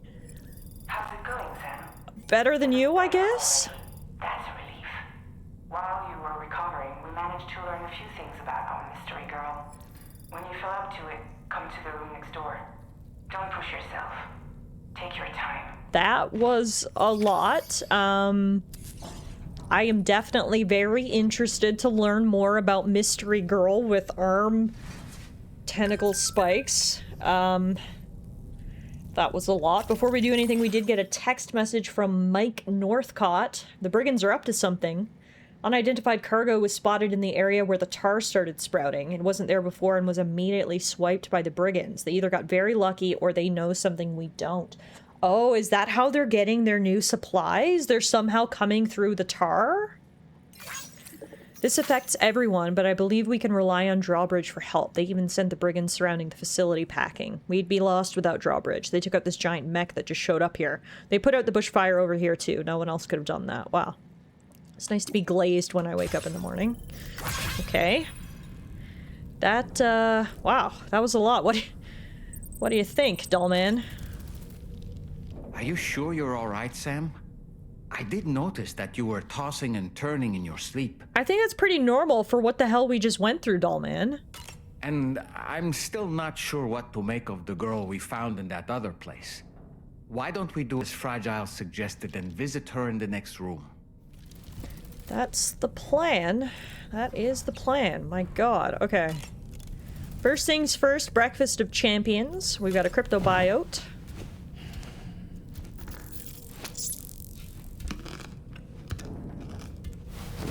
And washing it down with chiral tea.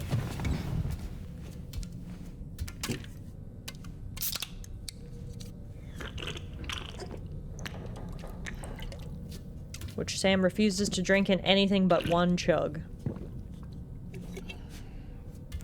Ah, that's better. At least he does recycle. Well, let's wash off the horrors of yesterday.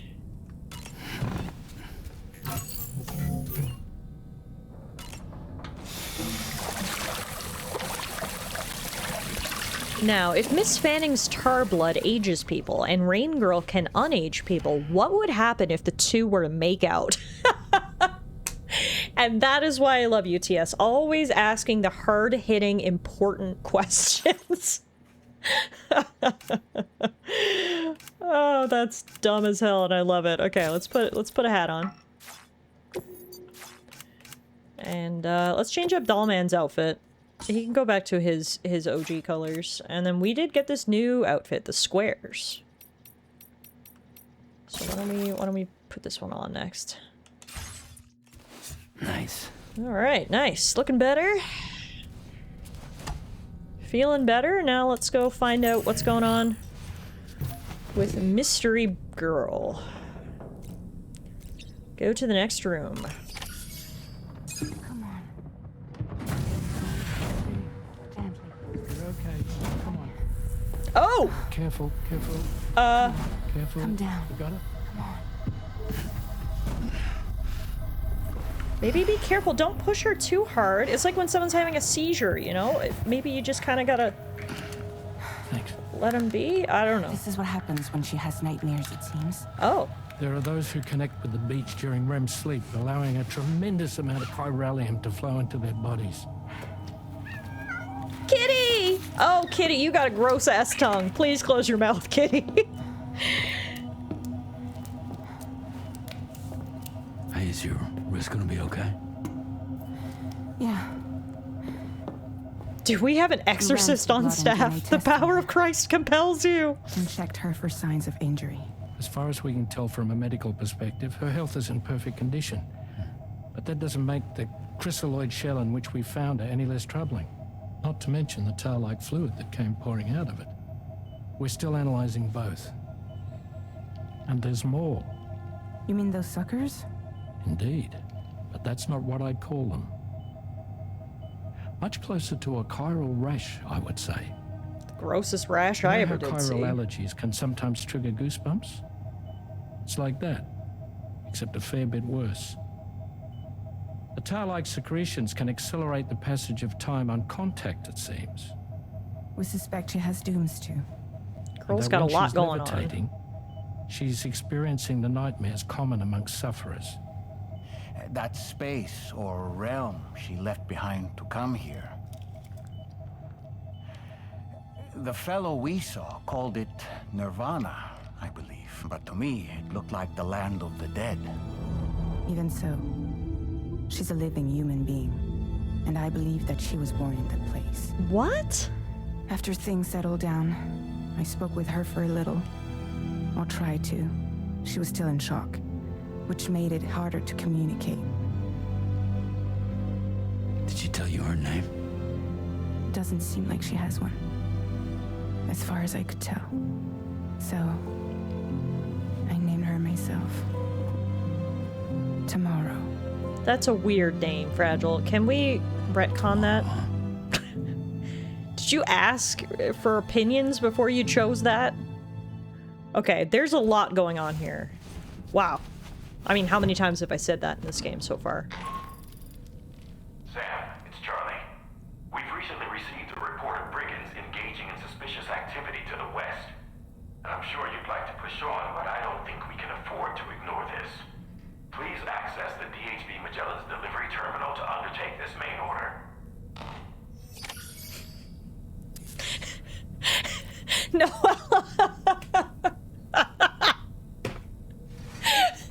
Noel, you have said a lot of funny shit in this chat, but that's... I think that's up there with... with the funniest thing you've ever said. Wow. Morgan says, I was so hoping this was going to be like Yakuza 6, where you could just spend most of the game hanging out with a baby, right? And then they freaking took that from us. Okay, so in the first game, when we had those weird sort of combat sequences, what it was essentially we were being teleported to a beach. So it wasn't a real place. It was an afterlife. It was a collection of beaches from war veterans, and we were sort of experiencing their memories. So the fact that a real living, breathing human came from that space we were just in is weird. How was she born on a beach? How? Why?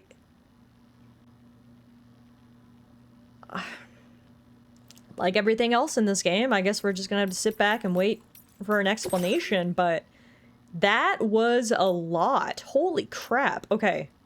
Let's head into the corpus for a second.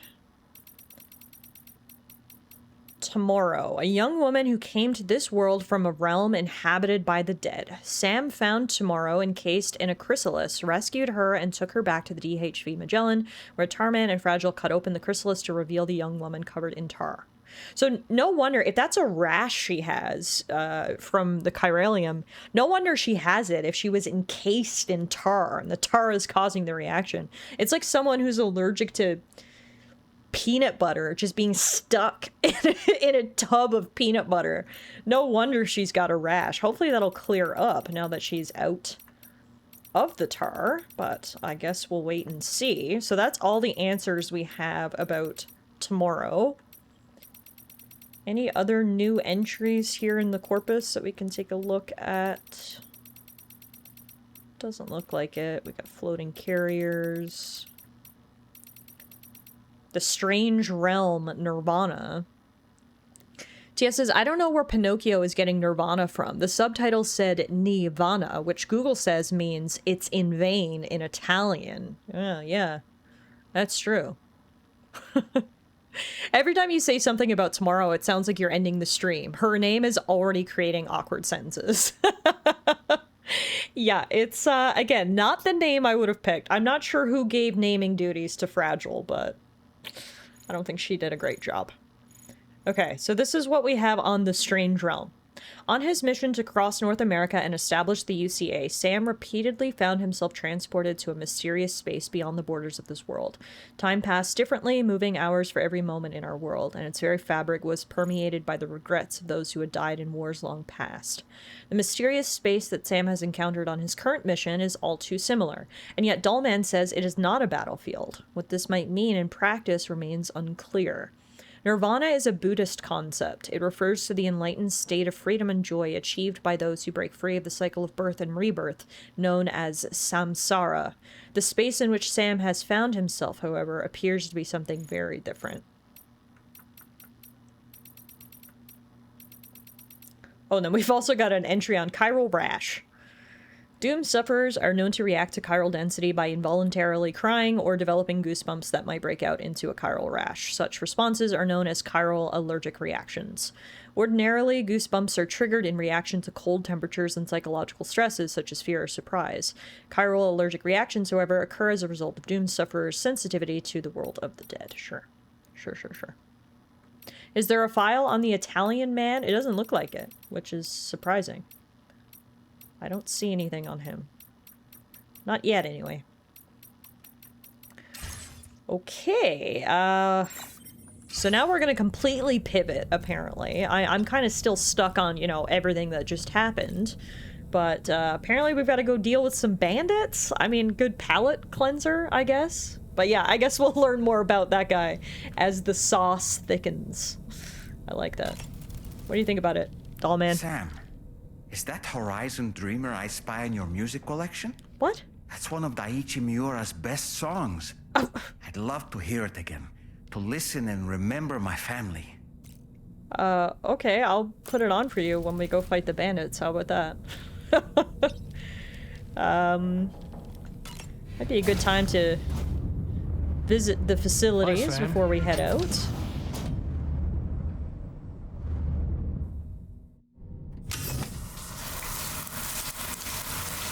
Happy Valentine's Day to everybody. Here's a Norman Reedus shower scene for your viewing pleasure.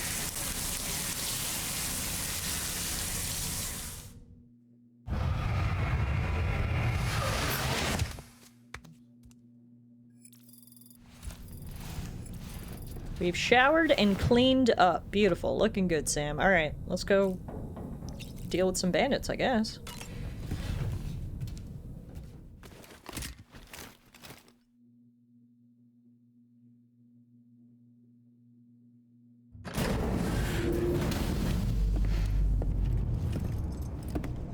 Oh, cool. They got my truck.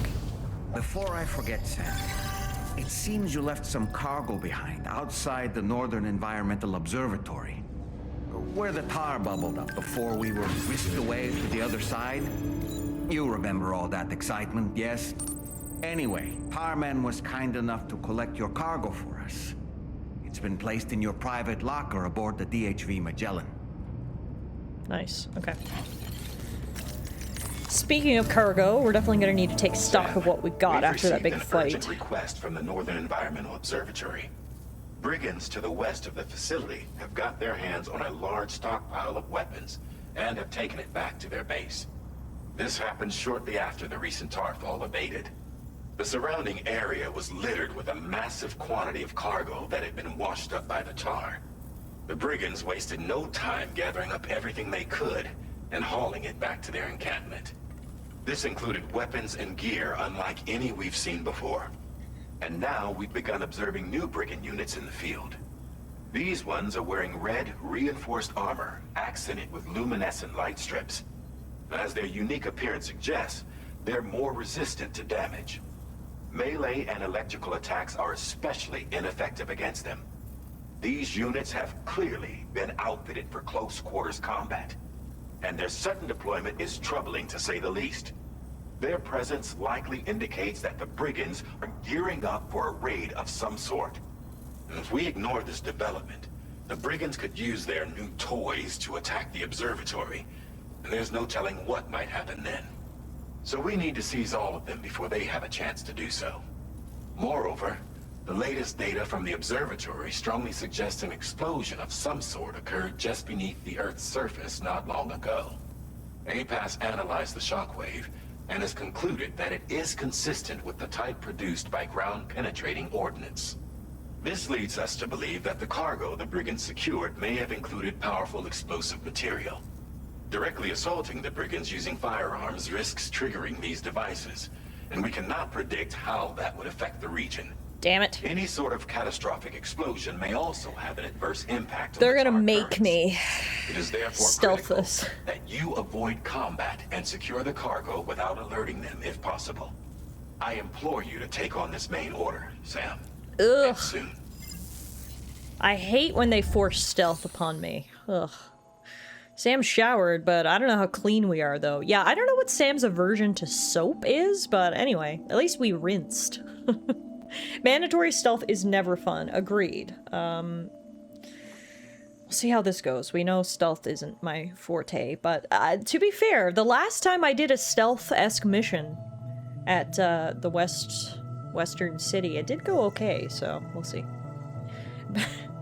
About 54 meters into the area, and Tiff's gonna be fist fighting everything. Well, the worst part is apparently I can't fist fight anything because they're reinforced. Ugh. Any evening plans with the Dr. Mrs.? We're gonna have just a relaxing night in. We're gonna order in some takeout and probably play some games or something together. Spend some time together. Nothing big and fancy and extravagant on our end. Grenade time, you say? Perhaps.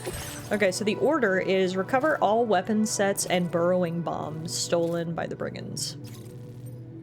Right, and they were at that base that I so carefully maneuvered around last time. There's no maneuvering around this time. We've just got to go right in. Staff at the Northern Environmental Observatory have seen the brigands carrying weapons into their base to the west. The cache is said to include dangerous explosives. Retrieve all of the weapon sets and burrowing bombs from the brigands to keep the Northern Environmental Observatory safe. Okay, so I guess, well, we definitely need to do some fabrication here because we used a ton of stuff obviously in that last combat encounter, but considering the fact that apparently this is a full stealth mission, then that might change how we approach this. First of all, let's take a look at our cargo. We don't need 3 ladders right now. One of those can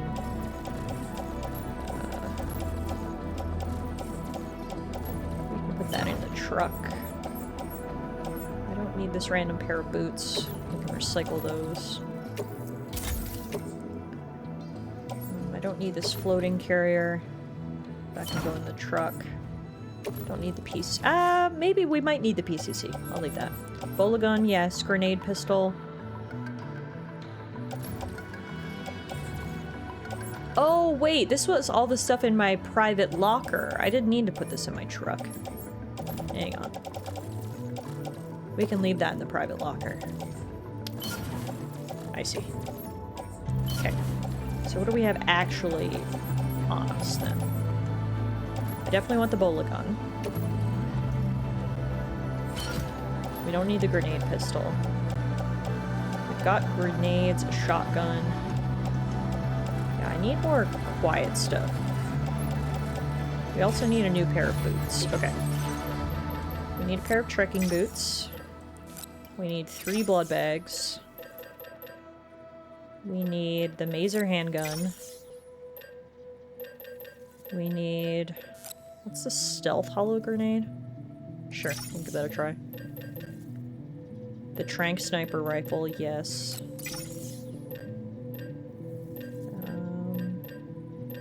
It's probably good.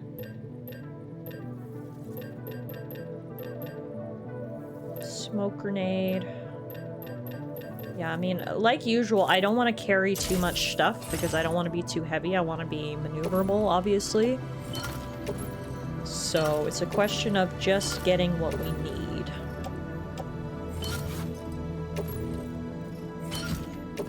Without getting too loaded down.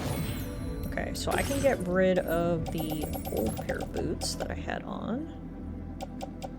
These can be recycled.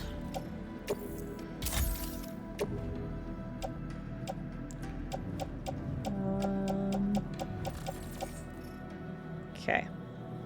I think that's probably good. Let's check out the APAS enhancements. We've got 110 available memory, so we should be able to get some stuff here. Projectile predictor. That could be good. Trying to see if there's any, like, stealth stuff.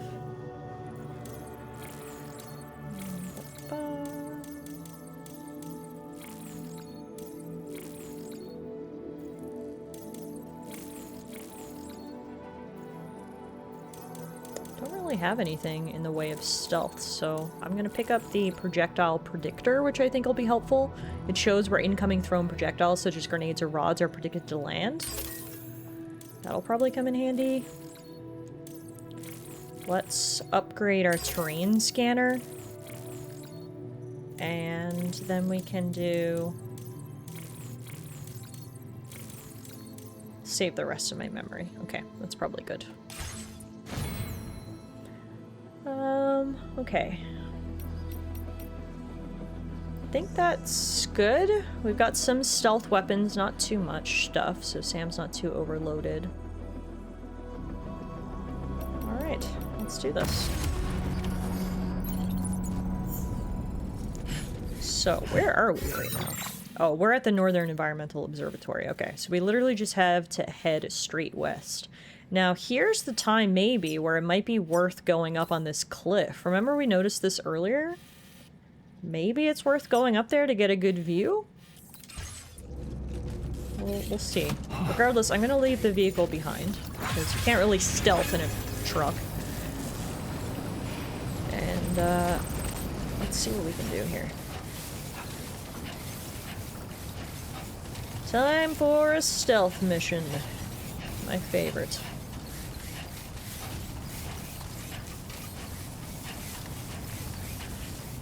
My favorite. That's the spirit. Can't really stealth in a truck. Not with that attitude, you can't. Alright, just gotta keep double checking the map.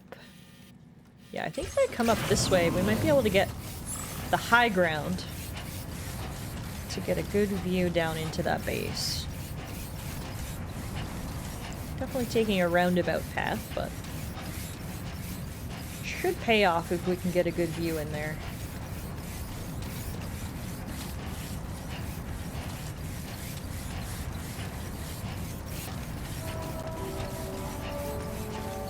Alright, there's the base. So yeah, I'm definitely going to go up here and sort of look down into the base. I don't actually see anyone. Well, that's someone. That's someone. Okay, no. There are people there. Okay.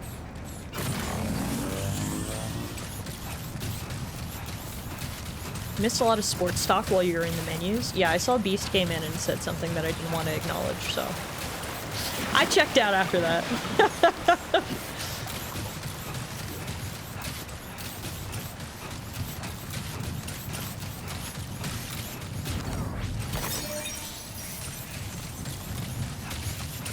Alright.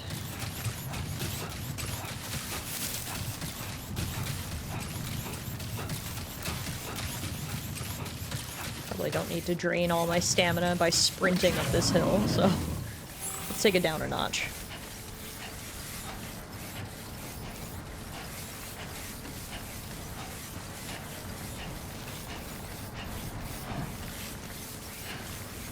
Alright, we probably don't need to go to the very tippy top of this hill.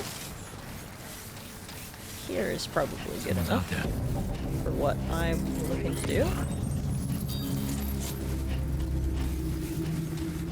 Okay, we've located all the stuff we need to pick up, which is good.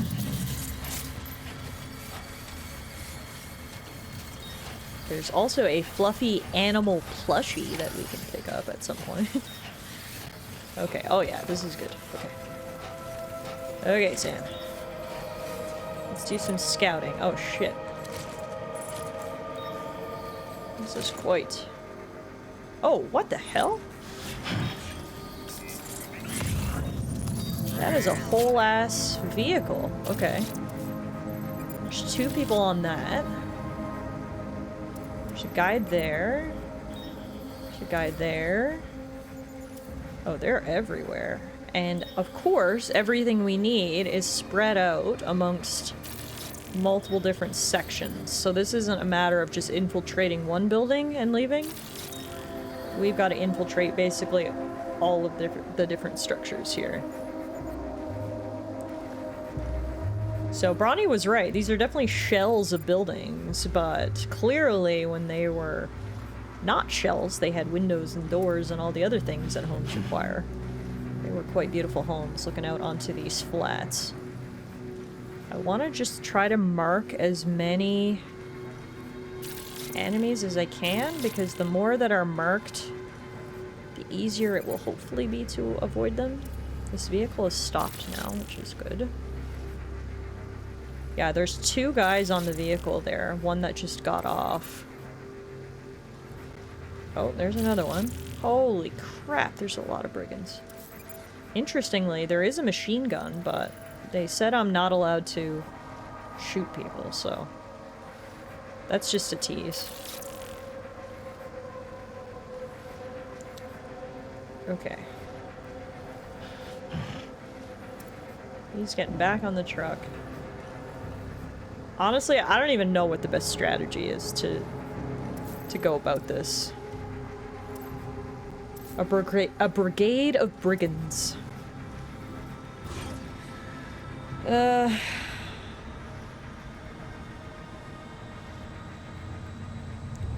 Okay, so where's the stuff that we need to get? One right there. One right there. Yeah, literally, it's completely spread out.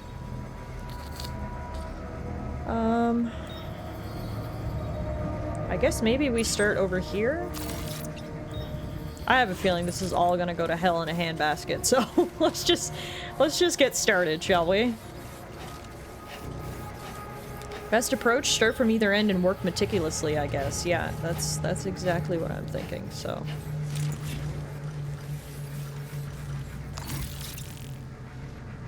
Wait till he turns around and then we'll head down, I guess. Where'd that car go?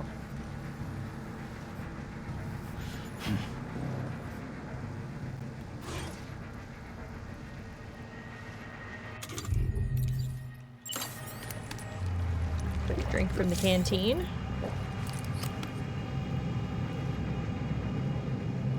Okay, he's moving.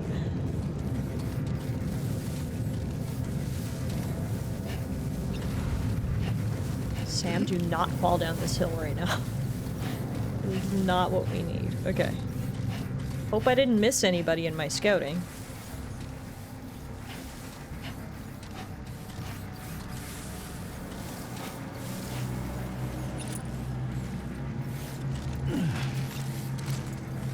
hold my breath again? That. Okay. First guy. One down, a bunch more to go. Alright. So where's the item I need to pick up here? It's down a level. It's right there. There's gotta be someone here, though. This looks conspicuously empty. Really? Just gonna let me walk in here and pick this up? Oh, and of course it's huge and awkward and heavy. Cargo that is marked hazardous will explode if it takes a significant amount of damage in a single blow. It will also explode if the cumulative amount of damage taken reaches a certain point. Be sure to handle with care. Okay. Great. On the bright side, I see another guy. Okay. Okay. We're just gonna carry this awkward fucking thing around on our back.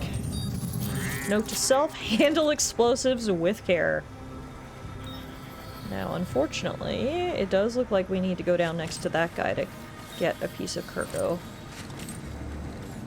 How am I gonna do this? Oh, this sucks. Okay. This sucks. Let's go up this way. Can I rearrange this cargo a little bit, please? Can we make this a little less awkward? Auto-arrange cargo. Yes.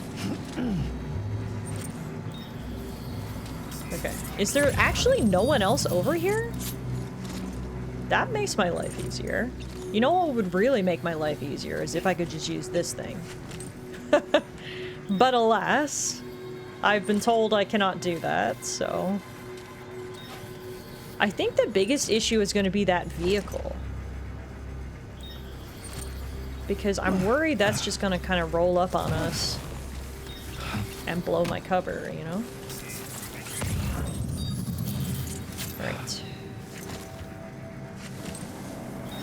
Let's go level by level. So let's take out this guy over here next. There's actually a lot of good loot here, if and when we can take all these guys out. We can bring a truck in here and get some of this loot, but for now I'm focusing on the important stuff, obviously.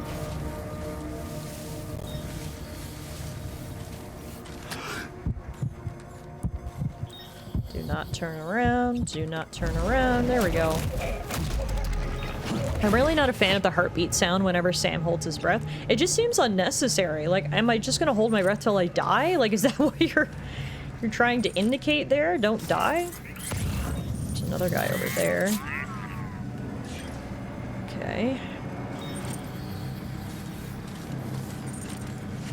Now the truck is right there.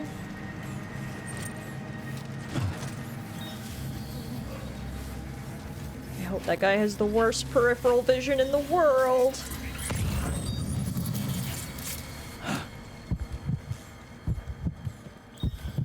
Thankfully he does, because he has the world's largest hood as well. That does not help with the peripheral vision. Okay. 3 down. Here's some more stuff we need. Weapon set.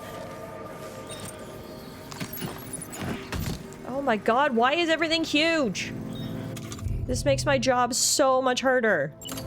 Maybe I should have brought the truck after all, to sort of have a place to pull out and put some of this stuff, you know what I mean?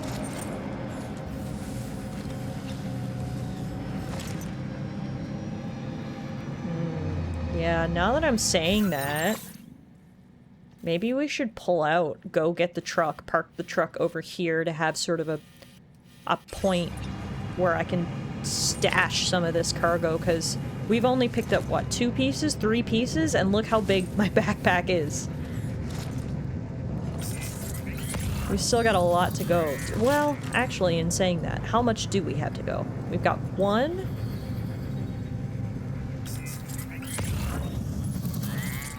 Or is it only 1 more thing we need?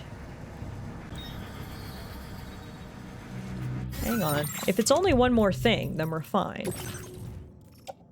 So we've got weapon set 2 out of 3. No. There's a lot more. There's a lot more. There's a lot more. We've only got 1 out of 3 burrowing bombs, and...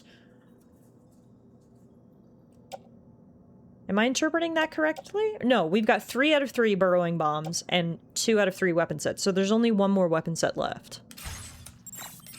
Yeah, the only thing we need is that, I think, if I'm interpreting this correctly. Unless each one is numbered. So if that's the case, I think this is our last stop.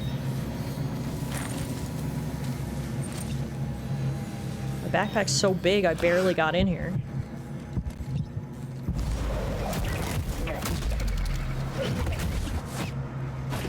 Okay, moment of truth. Is this the last thing we need?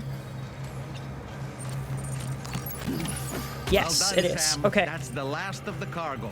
Let's head to our destination and make the delivery. I'm not sure if I can get out of this tent. Okay. Make sure there's no one around to ruin my day. Holy crap. Don't mind me. Stealth mission with how much cargo on my back? 189 kilograms on my back. Doesn't get much stealthier than this. Thank God I've got my leg enhancements, or I literally wouldn't have been able to lift all those. Okay, so there's a lot of good stuff in here. Again, I would like to come back at another time with a truck and collect some of the other stuff here, but for right now, we got in, shockingly, unseen, unheard, so we are not going to push our luck. I'm going to take all of this cargo, which I have no idea how Sam's carrying on his back in this crouched position right now. And we are going to slowly but surely head back to base. The loot goblin in you wants to grab everything. Oh my god, so badly, Idaho. I am practicing self-restraint right now and it hurts a little bit, but we'll be back. I wonder if we can take the place more violently later when we have no mission restrictions. Well, that's what I'm thinking, because now that we've taken the bombs out of play, I think we should be okay to go in guns a-blazing. Because we were only worried about the fact that the bombs might accidentally go off if we did so, but now that I've stolen all the bombs, we might be okay to do that.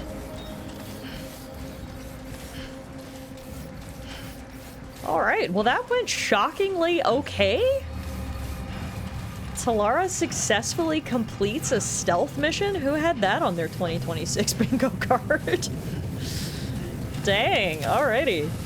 Knock on wood, you're right. I shouldn't speak too soon. God knows I'm gonna fall down this hill, the bomb's gonna explode, and we're gonna lose the mission. My stamina has decreased, so my target cargo weight's gonna take more of a toll. Which means I need to take a second and catch my breath. Whew. Okay. Hey, Sam, you know that harmonica of yours? Why don't you try playing it for a little bit? No. Why do you have the worst ideas? Me trying to sneak back to base. Pinocchio. Why don't you play the harmonica? Oh, thanks, bud. Thanks for the suggestion, though. Wow, it's taken 30 years, but Tiff has finally learned how to stealth. Let's take another drink from the canteen. I thought I was gonna like Doll Man, but so far he's just been annoying and unhelpful. I'm sorry to say, but like, not a Doll Man fan.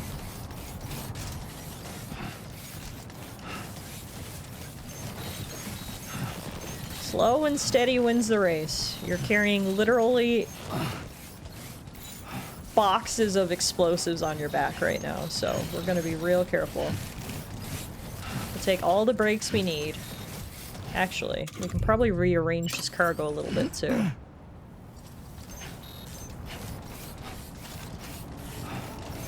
Yeah, that's better. I mean, that's why I keep calling him Pinocchio. Derogatory. If I liked him, I might use his actual name. Fair enough.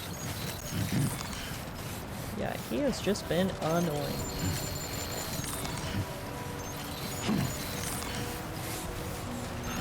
Ad break is starting soon. Alright, I actually need to take a break as well. So, maybe what we'll do is when we... Oh god. Whew! For a second there, I was worried we weren't going to make it across. What I was going to say is what we should do, now that I am a ample distance away from the bandit base, we can let Sam take a little break and catch his breath. We'll all take a little break, catch our breath, and then we will reconvene on the other side of the ads. How about that? Right here seems like the perfect spot to take a little break.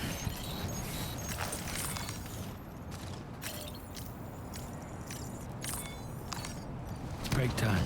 No arguments here. There we go. Feel like the break would be a lot better if he took all this cargo off his back, but anyway. Break time it is. I will be right back after the ads are over.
Alrighty, we're back. Thank you so much for waiting, everybody.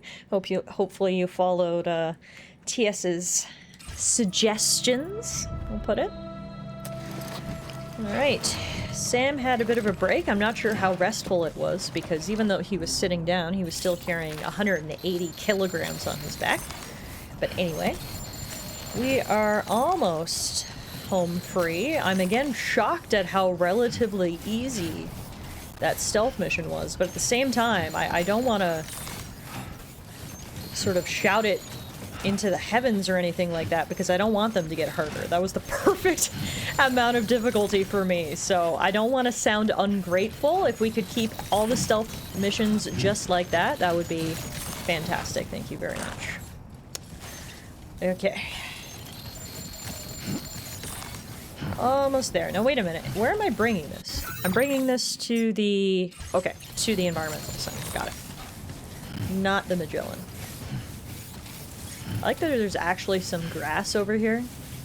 Some flowers. Some semblance of life. Look, that was a butterfly! Oh my goodness! Oh yeah. We've got, like, buttercups. So cute. Alright guys, we are bringing a bunch of weapons and bombs back home. You better be grateful. This was not easy. We had to sneak around, get all this stuff, and then we had to lug it all back here on my back. I got myself a refreshing glass of Coca-Cola. I'm ready for the second half of this broadcast. Hell yeah. I liked your announcements, yes. Watch the ads, consume product, use service, or else. This message brought to you by brand. Very good. Alright, we're home. Here we go. Report. We have recovered the 3 burrowing bombs and the 3 weapon sets. Sounds like TS got a sponsorship while he was AFK. Yeah, just a quick sponsorship deal. Hey Zippy! Yes, if you liked the first game, you'll like this one. It's literally just more Death Stranding. You'll really like this game, absolutely. Good to see you, by the way. Happy Saturday, happy Palentine's Day. Hope you're having a good weekend. I actually need to worry about it since, you know, it's actually releasing for a proper system. Ooh, Zippy's stopping in with the burns for PlayStation. But yes, Death Stranding 2 is coming to PC next month, which I know is very exciting for a lot of people. And absolutely, if you liked Death Stranding 1, you will like Death Stranding 2. It's literally just more Death Stranding. Similar to how Hades 2 was just more Hades 1. It's a good thing when the original game is so good. Obviously, there's been some new things added into the sequel, and of course it's in a new area, but it's truly just more of the same. So if you liked the formula and the set pieces of the first game, you'll absolutely love the second game, and yeah, would recommend. Alrighty, we did an S ranked delivery, which gets us a bunch of likes and another star here. You have accomplished so much, done things only you could have done. We want you to have this data as thanks. Thank you. What did he give me? Guidepost. It's a structure that automatically illuminates at night, allowing them to be used as landmarks. Oh, interesting. Several guideposts can be deployed to mark out a route through the landscape. Walk a path often enough and you won't need directions. That's cool. Just putting up streetlights, basically, for me and the other porters. 80-meter bridges are now available as well. Holy crap. Okay, that'll get us across a big gap or a big river. We got a lot of rewards. It's nice to do something that's really difficult and then feel like you're adequately rewarded or compensated for it. It's like, yeah, what we just did was very difficult, but I feel like it was worth it with all of these rewards that we're getting on the other end. We've increased your allocation of materials. Our way of saying thanks. Look at all these materials we're getting. We're going to be able to build some more highway. Now displaying your current porter grade. Bridge link goes up. Stealth goes up. That gets us to overall porter grade 142. You can continue to refer to me as Master Transporter Level 2. The guidepost data we just shared with you is great for making landmarks to prevent people from getting lost, even at night. And when you do place them, you'll find they're useful not only for getting your bearings, but also for creating routes that will facilitate travel for everyone. Aside from that, we've also made it so you can now use your PCC to fabricate bridges up to 80 meters in length. The rivers ahead of you are prone to flooding, so I imagine extra long bridges will be especially handy. Oh, and Sam, there's actually one other thing I wanted to talk about. Call it a little insight into the cargo you recovered on our behalf. It included a device I believe you guys have taken to calling a chiral jammer. These jammers are capable of disrupting the flow of local tar currents. In addition, you also recovered some explosives modded to be able to penetrate the ground and detonate within the tar. This would destabilize the currents over a large area. Needless to say, both these items could have been used to deliver an enormous blow to the chiral network. In other words, we've really dodged a bullet. But what I'd like to know is why this tech wound up in their hands in the first place. Can't chalk it up to pure chance. Honestly, it's almost like those brigands knew in advance that the tar was hiding cargo. We've got to consider the possibility that someone gave them a heads up. Food for thought on the road ahead. Oh, someone definitely gave them a heads up. They've got a mysterious benefactor for sure, and I have a feeling it's Higgs, but... Once you're back on board the DHV Magellan, you should see for yourself. Elle is awake. I can't call her tomorrow. We're just gonna call her Elle, because that is the dumbest name ever. Master Tiffy Porter. You can call me that as well. That is another acceptable title. Alrighty, so with that done, the sun is setting. It's the perfect time, actually, for us to head back home, or what we can call home. The Magellan. And let's go speak to Elle. I am very, very, very excited to speak to her and maybe get some answers as to who or what she is and where she came from. Yeah, we got a lot of questions for this gal, so I hope she's ready to answer them. Fragile? Put the kettle on. We're gonna need some tea for this discussion.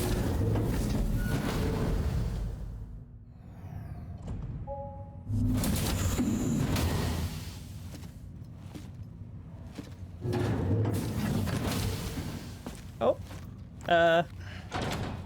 Someone lost a shoe. Oh, another shoe? What the fuck? Someone doesn't like shoes. Okay, fair enough. You look better, all cleaned up. New outfit. She won't even touch any normal food. She only But wants at to least eat we managed bugs. to convince her to take a shower. Although she said, fuck the plushie. No, no, no, tomorrow. We don't do that.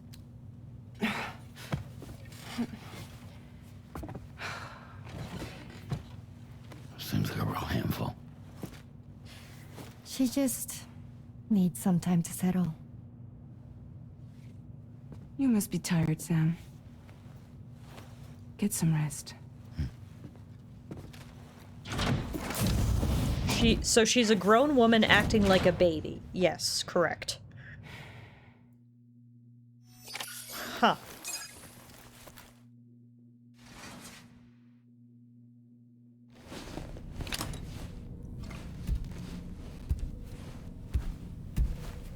There's got to be some connection here with Louise, right? Like, is that somehow Louise? I don't know. I don't know how that would work, but this is Kojima we're talking about.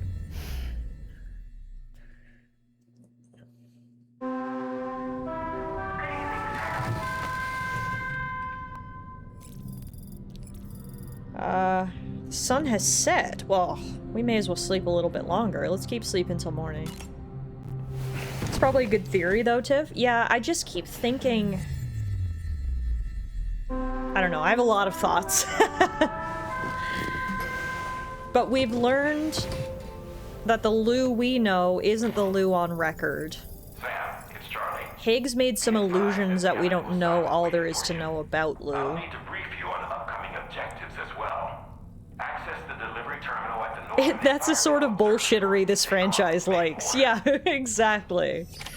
I mean, we see these visions. We haven't seen Elle in the visions, but we saw Sexy Snake in the visions, and there was something going on there in a hospital, which we can only assume is the baby. After Lou dies, no one else can see this Lou in the pod, but Sam can. Yeah, like, there's gotta be some sort of connection, right? And I'm sure it's gonna be a weird and convoluted connection, because, again, it's Death Stranding, but that my gut reaction is there's something there, some sort of connection. Because, like, is this Lou even real? No one else can see this Lou. So, I don't know.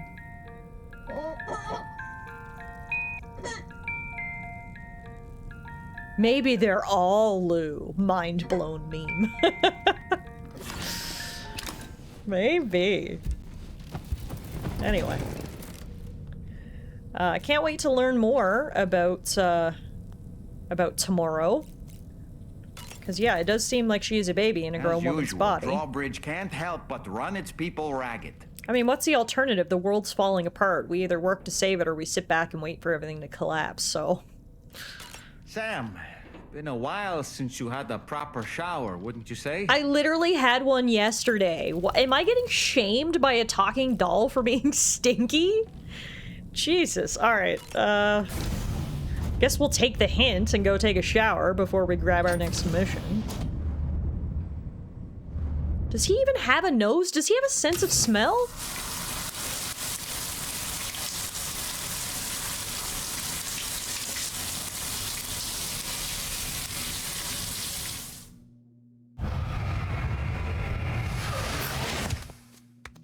Okay, hopefully that makes you feel better, Pinocchio.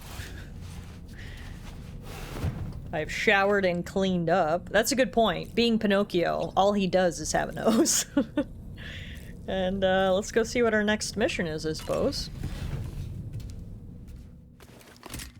Because, like we said, there's never a dull moment for Drawbridge, which is good for Sam, though. He doesn't want time to sit back and mope and reflect. That's what he was doing before he joined Drawbridge, and you saw how that all worked out for the poor guy.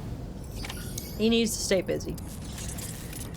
Alright, so our next order is actually going to be at the Northern Environmental Observatory, so we just gotta walk up the hill here. And the sun is coming up. Looks like it's going to be a beautiful day. My goodness, wow. If he's talking shit, just throw him at the ground a couple of times. Yeah, he is at my mercy. You'd think he'd be a little nicer because of that. But anyway. Someone has put up a sign requesting aid nearby. I've never actually interacted with these before. I don't know how I do it. Supply request for tools and fieldware. How do I... Like, I've seen these around, but I don't know how I actually interact with them. I can like them.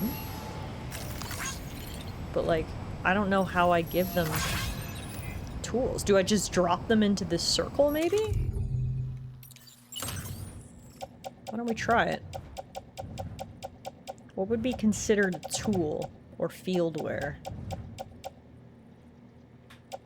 Maybe container repair spray? I just want to see if this works. Send cargo. Oh, that is how you do it. Okay.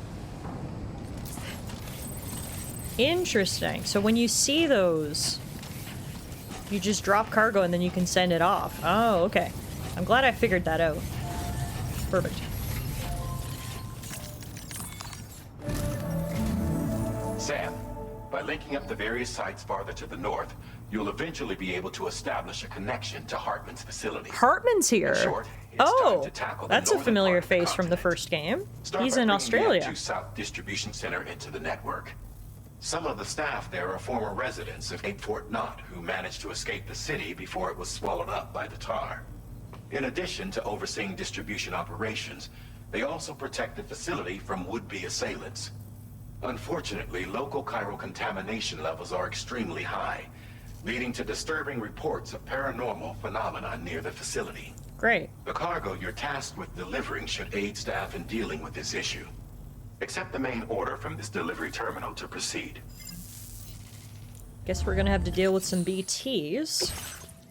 So we need to deliver necrobiotes to the F2 South Distribution Center. It's a facility plagued by paranormal phenomena. They'd like you to bring some necrobiotes to help them out. Be sure not to submerge the cargo in water. Okay. So it looks like it's pretty far. That away. I don't know why it's called the South Distribution Center, though. That's north. Huh. Shouldn't it be called the F2 North Distribution Center? Am I all turned around? No, that's west. This is north. Huh. Okay, anyway. To get there, though, there is a BT field right here. So we might have to avoid that. Then there is a deep river that flows right past the F2 South Distribution Center. Hey, Rector, your cargo is made of cotton candy. Very well might be. Apparently we can't submerge it in water. Tiff when she doesn't notice that there's land north of the map. I don't know, it looks like black nothing to me. I stand by this should be north. But anyway. I mean, this one is called the Northern Environmental Observatory, and this is not north either, so I don't know. I don't know. I don't know who's naming these things. I'm doing good though, Rector. How are you doing today? Happy Palentine's Day. It's good to see all my pals here on this lovely February 14th. Hope your weekend's off to a good start. We're here playing some more Death Stranding 2. As you can see, we're doing a delivery to what is apparently the South Distribution Center. And I think we're basically gonna go straight shot. I mean, I do want to avoid that BT field if we can, so maybe we do a little bit of a route here. The issue, of course, is that there's also the bandit facility here that I didn't fully clear out. So maybe what we do... There's a bridge here, so we're definitely gonna go across a bridge. So first marker's here, second marker's here.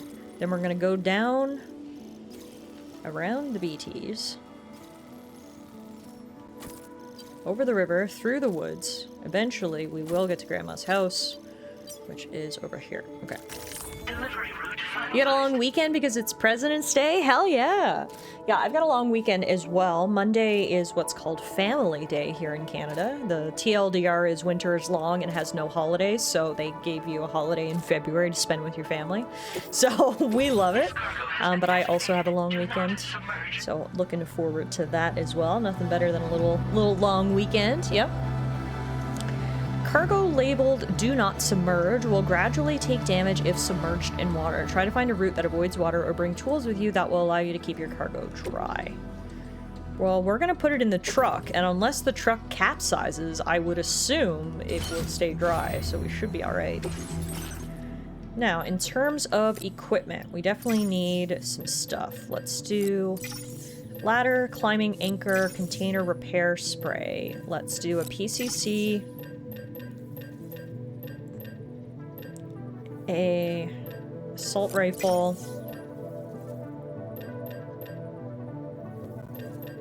and then that's probably good.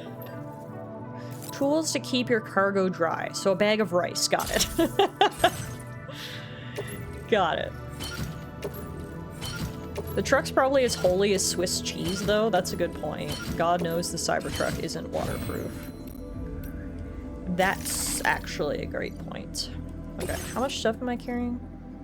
I mean, we're pretty heavy, but we're gonna put the necrobiotes in the truck, which is gonna take off a lot of stuff, so... we should be alright. Alright. Let's do this.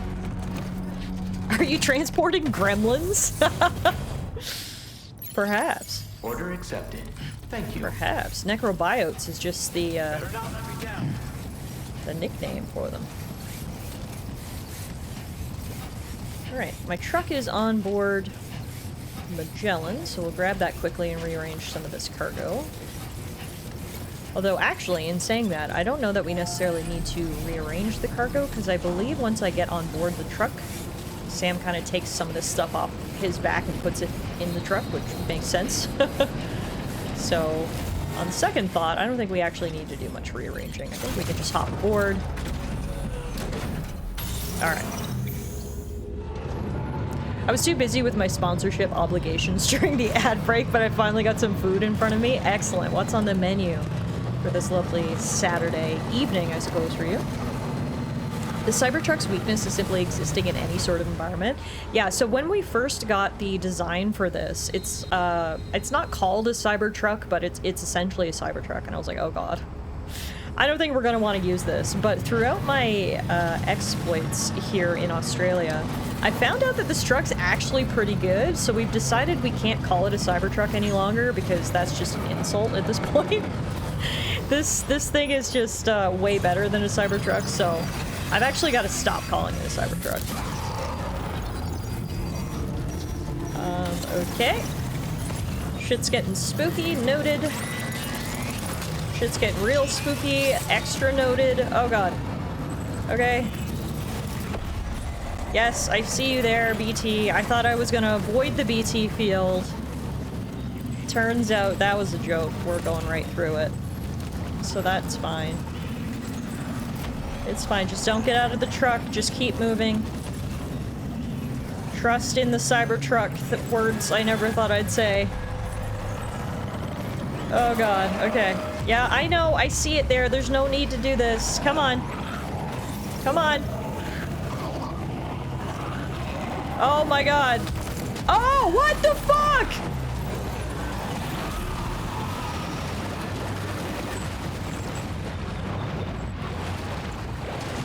Am I dead or where am I going? Oh, Jesus fucking Christ, what is that? Okay, so much for the nice, easy drive up to the place. Okay, we're fighting this now. Fantastic. Did that count as submerging the things? Because I was definitely submerged. I was fully under the water, so I don't know if my shit is ruined or not. Luckily, this thing doesn't have a ton of health, and I did come packing heat in the form of this shotgun.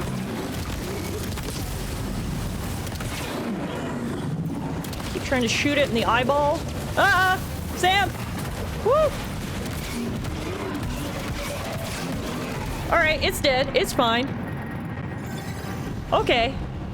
We're good! All is well. Great work, Sam. Okay, that's not how I wanted to start this journey, but sometimes you just gotta adapt to the situation. That's exactly what we did here. We defeated the demon doggo. We now get a bunch of chiral crystals, and I go on my mission to find my truck. Actually, I should check my cargo. Is it still with us? Necrobiotes. Yeah, it's okay. It was a little damaged.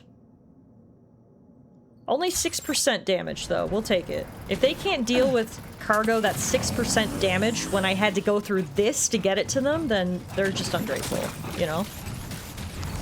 So I think we're okay. And on the bright side, because I defeated the evil doggo, this place is now free for us to pass through, which means I can pick up some of this other cargo that I saw scattered around. We can bring it with us to the South Distribution Center. That was insane. Here I was just driving my Cybertruck through, and all of a sudden, I was dragged from said truck, submerged in tar, carried over here, and then I had to fight a demon doggo. They're welcome to port any and all future packages themselves if they have any complaints. Exactly. I will not be accepting any complaints after what I had to do to get this to them. Where is our donkey van anyway? Oh, I forgot we were calling it the donkey van. It's, right there.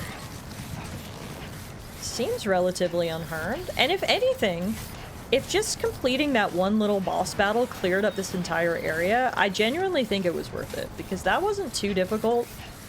And now our life is infinitely easier because we don't have to deal with, well, that. So all in all, I'm not mad about it. Alright, we're back in our truck.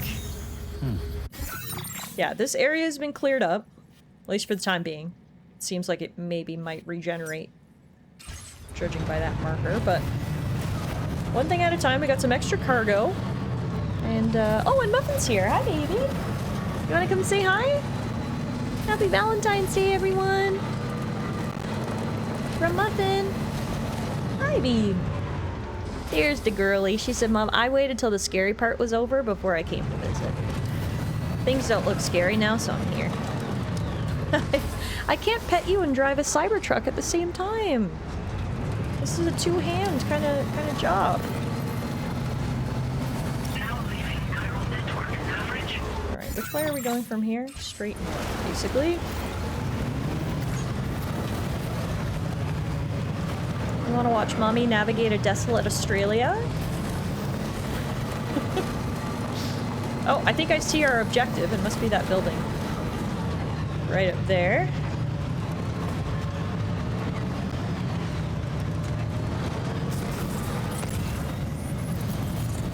Oh, there's another package we can pick up. Steel dumbbells for the F2 South Distribution Center. I suppose they've got to try to stay fit. They're gonna do their research, so we'll pick those up en route.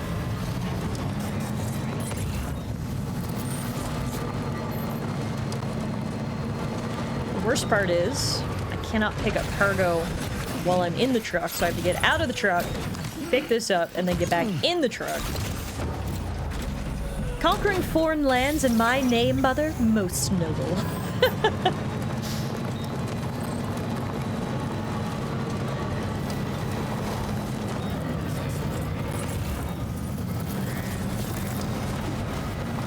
Alrighty. Ooh. Yeah. Only got one more thing we need to tackle, and that is the river. It's almost like a moat around the building there. We're gonna have to get across somehow. Are you watching? She's watching actually pretty intently. Okay, it looks like the guys at the F2 South Distribution Center may be juice heads, because we just picked up dumbbells, and now I'm gonna pick up protein shakes? Are they gonna call me bro when I pull up there? I don't know how I feel about this. Alright. Guess we'll grab these two. Hey, Muffin.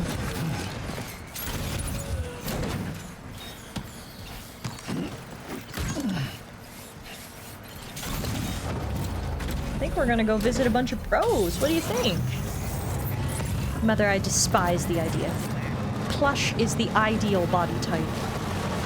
$5 says there's going to be a guy named Muscle Man.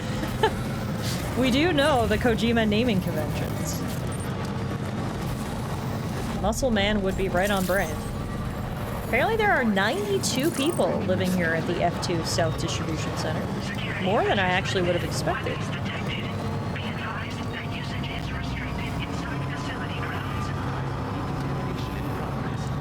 Alright, we did it. 92 bros. That's one crowded gym. Stuff we've got to deliver, Muffin. Alrighty. We have got the necrobiotes, a protein shake, steel dumbbells, and 2 emergency medical kits for you guys. And now my hands are free. I can pet you. Yay!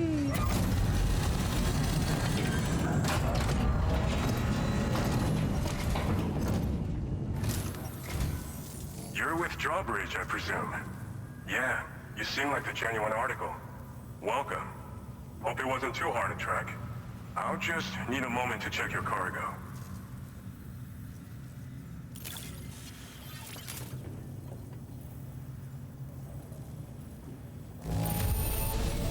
There don't seem to be any problems with this cargo. One less thing to worry about. This cargo has been missing for a while now. You did good tracking it down. I'm sad this guy has a real name and his name isn't Muscle Man, but you can tell even through this distortion, this is a guy who lifts, for sure. If the protein shakes and steel dumbbells weren't a clue, his large silhouette is definitely giving it away. You have been making a real difference around here. Keep it up, alright? Alright. Go ahead and put us on the chiral network. He's a chunky lad, for sure.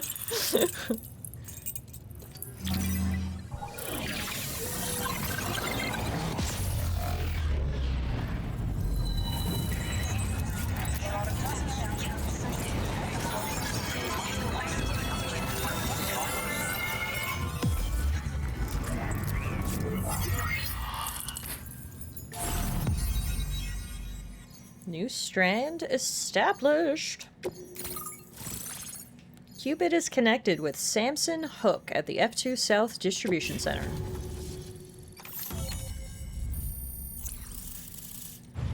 That gets this whole area on the network, and the Magellan has flown over to meet us. Ooh, we got gear data for combat boots. Boots designed for combat. They're heavy and extremely durable. Kicking an enemy while wearing these boots will inflict significant damage. Dang! Do you see the spikes on the bottom? Holy shit, those are crazy. We also learned a sticky cannon, vehicle data, a weapon component for the pickup off-roader. It automatically detects and collects nearby cargo. Oh, that's huge! That's so big. My #1 complaint about the pickup off-roader, aka the Cybertruck, is the fact that I can't pick up cargo while I'm driving it. That solves this issue. Yes, we will definitely be making that. And speaking of vehicle data, we also just got some for a heavy machine gun. This is a weapon component. It automatically fires MP bullets at enemies within range. Wow, we are gonna trick out the Cybertruck, folks. Let's go. Gets us to Porter level 28, Servicemanship level 54. Hey, I got a trophy. Heavy lifter, delivered cargo weighing a total of 2 tons. So we've been linked up, at last. There's also the necrobiotes you brought us as well. Feels like we finally turned the corner. For our part, we've shared data for some custom vehicle components, as well as some sturdy combat boots. I'm sure the vehicle parts in particular will come in handy for combat and cargo retrieval. You need all the help you can get. Because those armed survivalists waiting for you out east are far more dangerous foes than the brigands. They're a bunch of fools who won't hesitate to kill people. Lovely. With no shortage of lethal weaponry. Though I'll be damned if I know where they got it. Make sure you're prepared before you head their way. Speaking of which, those combat boots ought to add some serious power to your kicks. You might want to equip a pair if you intend on getting up close and personal. And tell me about those custom vehicle components. We've uploaded some schematics for pickup off-roader parts. One of them is a heavy machine gun. It automatically acquires and fires at targets in range. It uses MP bullets for added versatility. It's effective not only against human enemies like armed survivalists, but BTs as well. Oh. The other part is a sticky cannon. When mounted, it independently scans for cargo in the vehicle's vicinity and collects it. You'll find it makes rounding up dropped cargo easier than ever. And who wouldn't want that?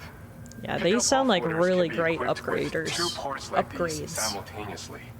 So choose whatever's best for the situation at hand. Donkey van will be upgraded to the combat van, yeah. So you're the Golden Fist, huh? Is that your title? Some people have called me that. A while back, we had a situation with this group that went around looting whatever supplies they felt like. And I was the boxing champ who went up against these guys and sent them all packing with nothing but his bare fists. Damn. That's the story they tell, but it sure as hell ain't the truth. I didn't charge gallantly into battle and beat the shit out of them. I approached them in peace so we could work it out. I asked why they were stealing from other people, and they said it was because they didn't have the skills to live any other way. So I taught them other ways to survive, trained them a bit. Nothing more than that, really. In the end, all we had to do was talk to each other. They weren't like the other riffraff you find around here. And they're still here. In fact, working in this facility. If anyone around here deserves to be called a hero, it's you, Sam. Oh. I mean, you're the one trekking across Australia trying to bring everyone together. Anyway, right now, we're trying to develop equipment tailored to close combat specialists. If we succeed, anyone will be capable of fighting as well as the so-called Golden Fist. Feel free to lend a hand if our project interests you. I like this guy. He's cool. I can't believe even in a video game they typecast my man into his big tough guy with a bigger heart role. Thanks again. We're glad to have you in our corner. With your support, we'll be able to do so much more for others. Stay strong and keep doing your thing. We're in this fight together. Sam, you're the best. No, you're the best. Now get yourself back to the DHV Magellan and take a load off. Just so you know, Tomorrow's been doing much better. Pay her a visit when you can, okay? I will, because I, again, still have lots of questions about her. But before we do, it sounded like they might have a side quest for me? No, they don't. Okay. Never mind. Not right now, anyway. I guess that means all that's left for us to do is go rest. But before we do that, I definitely want to trick out the Donkey Man. So if I go to Garage, and then Vehicle Customization, Fabricate Components, here's the Sticky Cannon. I want that. And then I also want the Heavy Machine Gun. Get that on there as well. Okay, maybe we should make another battery if we're using all these components. I can only assume that's going to drain the battery a little bit, so maybe we should fabricate another battery unit as well. And then, honestly, seeing as we're getting so attached to this thing, I feel like it's about time for us to customize it a little bit.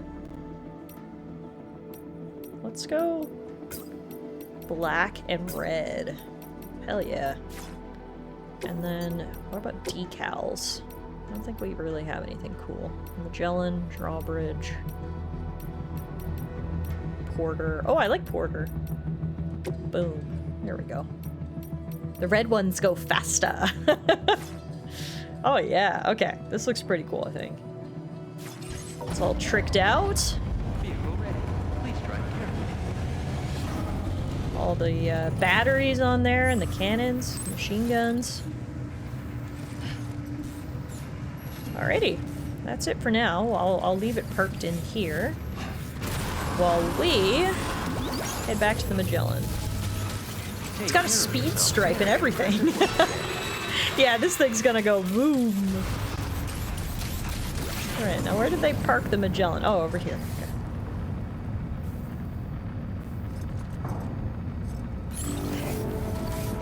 We're right by the ocean up here, which is pretty cool. And wait a minute.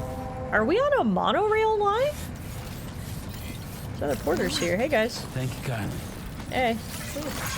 This one's for you. Oh. He's giving me stuff? No, he was just showing it to me. Okay, cool. What's going on with the monorail line here? Yeah, you can see. If I connect that up, could we then take the monorail all the way from West Fort Knott to the mine to here? That would be cool. So it looks like it's not fully connected. There's a track layer right here that needs chiral crystals, resins, and special alloys. And then there's a track layer there that needs chiral crystals, resins, and special alloys. But I feel like it could totally be worth hooking the monorail up here. Yeah. Also, I was today years old when I found out if you just hover over the track layer, it tells you what materials you need. So we need 120 chiral crystals, done. 160 resins, 360 special alloys. Maybe we take a detour. We take the truck out for a spin, fill it full of materials, and fill up the monorail station there. Remember to rest. Safe. Rest recommended.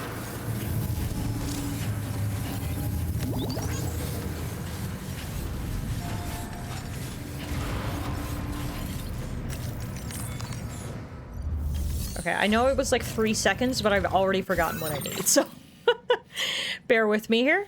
160 resins, 360 special alloys. 160 resins, 360 special alloys. 160 resins. We can do 240 and then 120 special alloys. Okay. Let's go build a monorail. Load all this into the truck. Head on out.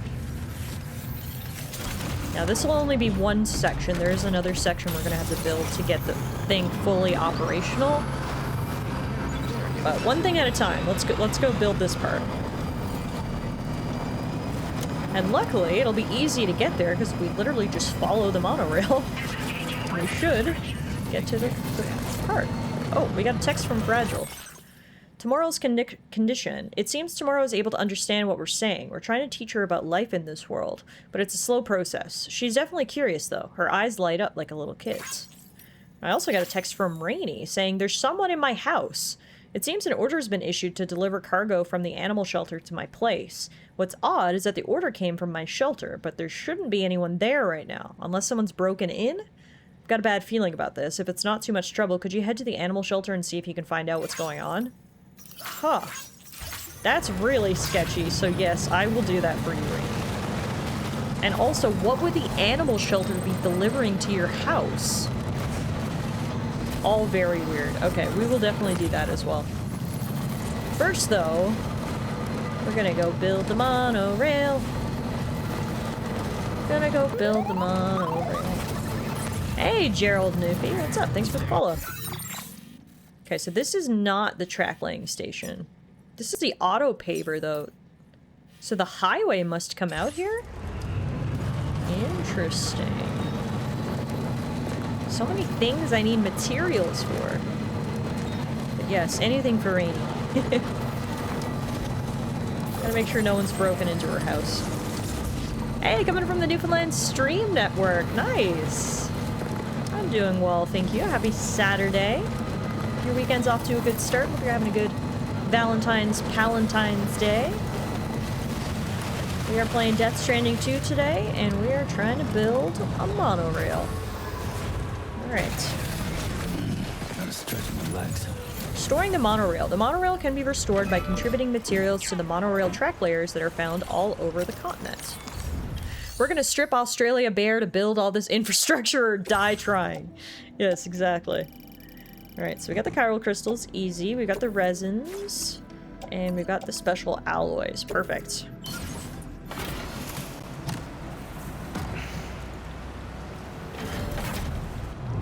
Death Stranding is great. I recommend it. I loved the first game, and the second game is just more Death Stranding, and I mean that in a positive way. If you liked the first game, you'll really like the second game. It's really fun, unique, and it can be really relaxing. Just going around building monorails, delivering packages.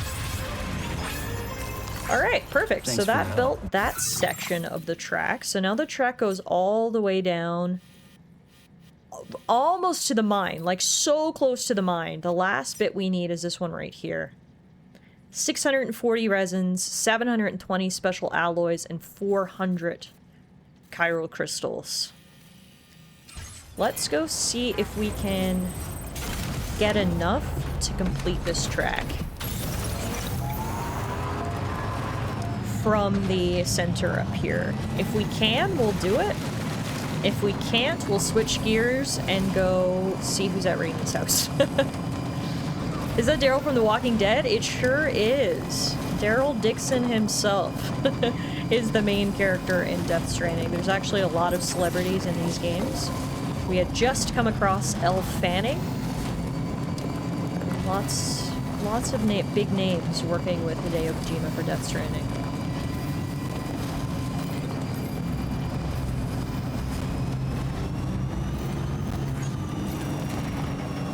Let's go see. It looks like they did have a lot of materials available to us here, so let's see how many we can get. Good day, Sam.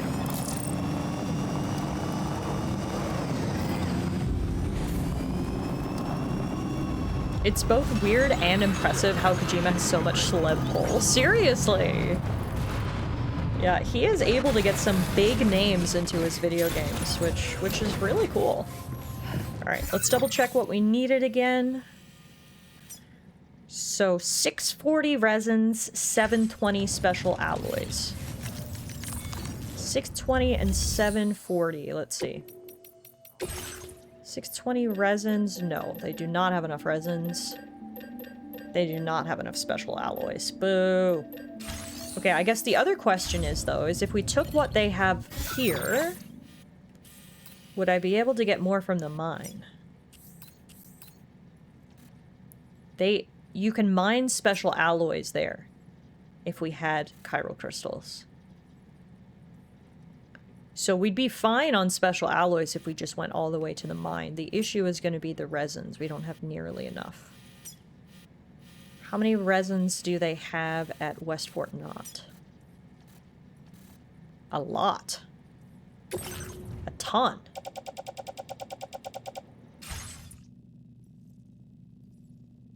Which one's resins? What's the icon? The, like, recycling thing. They've got... yeah. We can get all the resins we need. Gotta go clean up the house after the kids. I'll be lurking? Yeah, of course. Lurk away. Good luck with the cleaning. So I'm thinking what we do... because if we come back this way, then we can loop around and get to Rainey's shelter. So it'll all still work out. I think what we do is we take everything they have here at the South Distribution Center. We drive down to the mine. We mine all the special alloys. Bring them down to West Fort Knot. Get all the materials we need. Finish off the monorail. Then we go to Rainey's shelter. It's a multi-step process. But I think that's how we're going to be able to do everything we want to do. So let's claim... honestly, there was also the area where we could potentially build highway, right? Hang on. Yeah, there's also the auto paver here, which needs a ton of metals and ceramics. But if we're going that way anyway, why don't we just take literally everything this place has? Let's just take literally everything. Well, pretty much everything. Let's take the metals and the ceramics.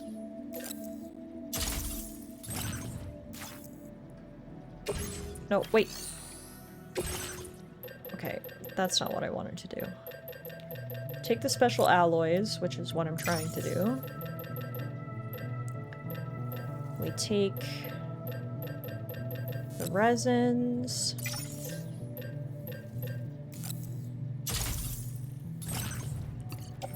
Put this stuff in our truck.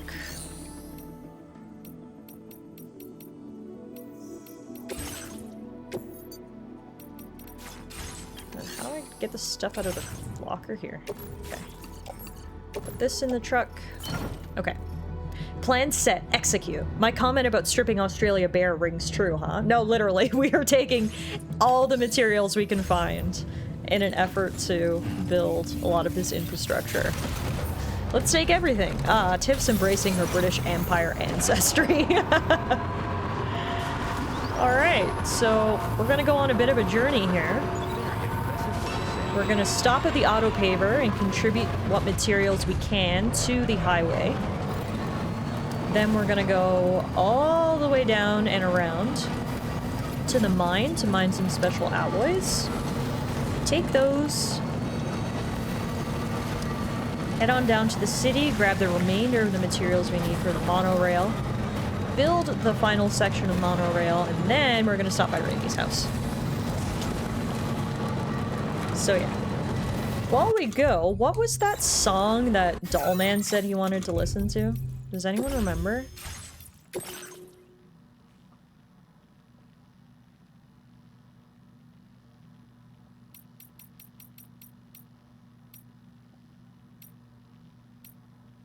Was it Horizon Dreamer? Does anyone remember what song he said he wanted to listen to? I think it was one by Daichi, and we've only got two. Horizon Dreamer and Polytope. I don't remember because it was Dollman that said it. Fair enough. Fair enough. I think it was this one.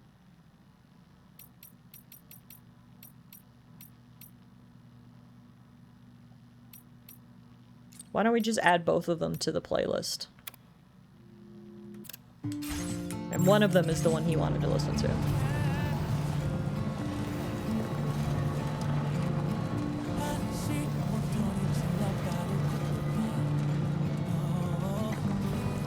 Alrighty, here is the auto paver. So let's drop off what we can here.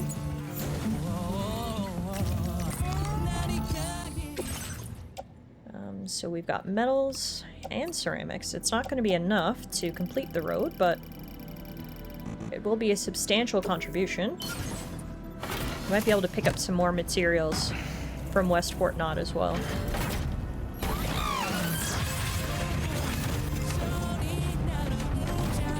I'm glad Pinocchio isn't yapping away over the tunes. Yeah. I thought maybe he would comment if I listened to the song that he mentioned, but no comment yet anyway.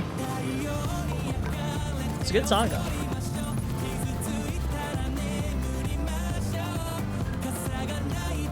Turns out he can enjoy things in silence. I wish he did that more often.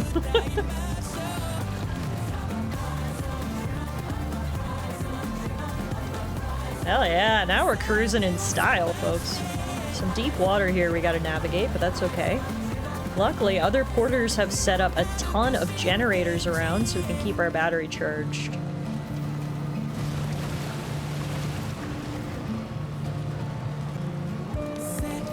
The donkey can swim!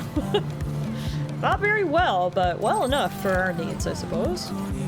The unfortunate part about following the monorail is, as you can see, there's multiple little rivers we've got to pass, which does slow down our progress, but it's fine. If you want the puppet to talk, throw him at the ground a couple times. Beast is team throw Dollman into the ground. Now, unfortunately, the river here is quite wide. However, we do have a PCC. I should be able to just build a bridge here. Let's see. I think this is going to be the first bridge I've ever actually built. Usually I just rely on the good graces of others. I think I have a PCC, right? Yeah. Select structure. Bridge.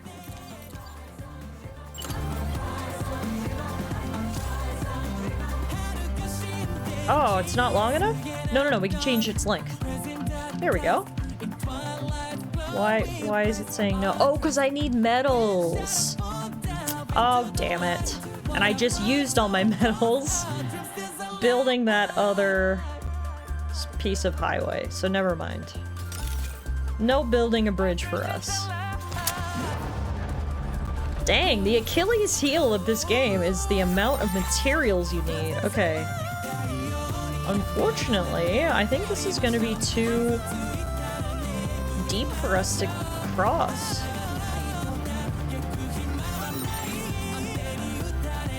I don't know if my truck can get across here. I'm scared to try. It's not deep. It's only yellow. It's not red. I'm gonna try it. Oh yeah, we're fine. We're fine. Okay. Note to self. This path isn't as easy to navigate as I thought it was when I looked at the map. There's a lot of water you gotta get across, but I think we're past the worst of it now. Just get Pinocchio to lie. His nose could serve as a bridge. Sir Cheesy Puff upgraded a watchtower near the animal shelter. Shout out to Sir Cheesy Puff. Doing the Lord's work.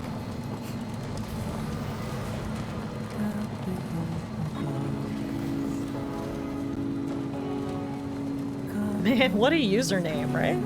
I like it.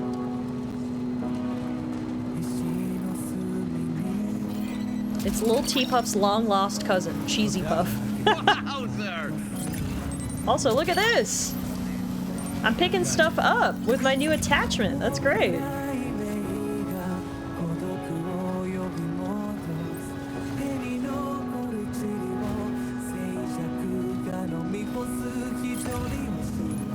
Alright, this should be the mine. Someone's built a generator here so I can recharge my truck. Beautiful.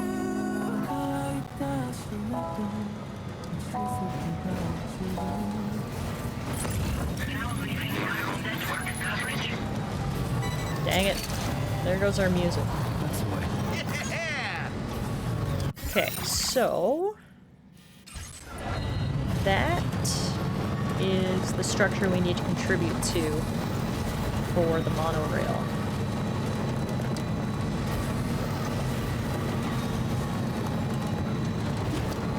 So we'll drop off the stuff that we do have, and then we'll go get the rest.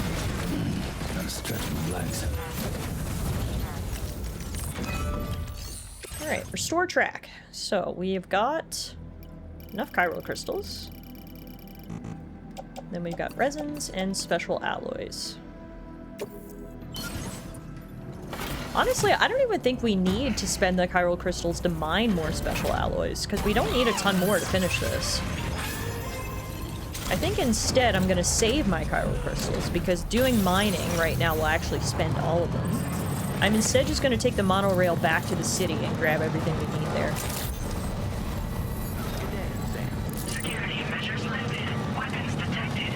Be advised that usage is restricted inside facility grounds.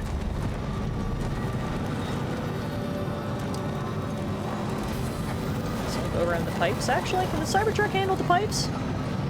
Barely, but yeah. It's an experiment, you see.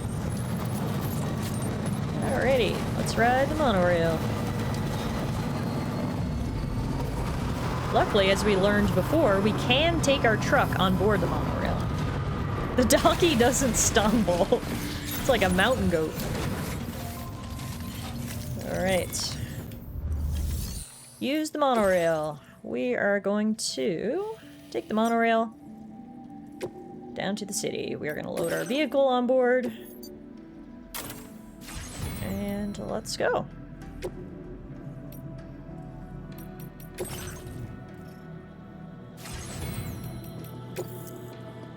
It'll take us 2 minutes to get to the city. Off we go. Just me and my truck.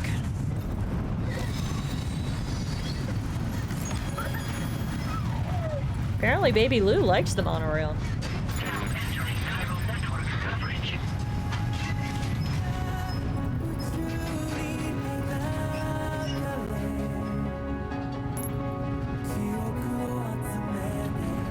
At least our music came back on. The monorail is a nice way to travel. You get a great view. You get to sit back, relax. We take our car with us.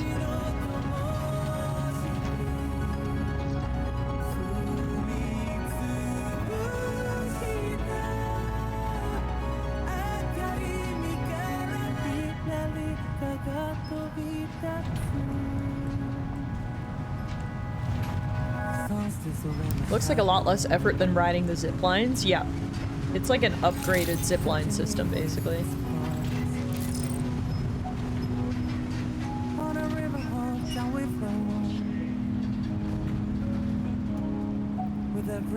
Can confirm trains are nice.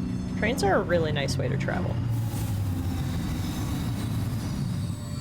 Slower, obviously, than a plane, but more comfortable and more economical. At least in my experience. Alrighty, so we are here. Here's what I'm gonna do as well. We picked up some random stuff. Instead of going all the way back to the Northern Environmental Observatory, I'm just going to entrust this cargo to another porter to hopefully finish off that delivery. We still get some likes for doing that, which is good. And now, over here, we are going to claim materials. Actually, before we do that, let's, again, double check what I need. Alright. 480 resins, 240 special alloys.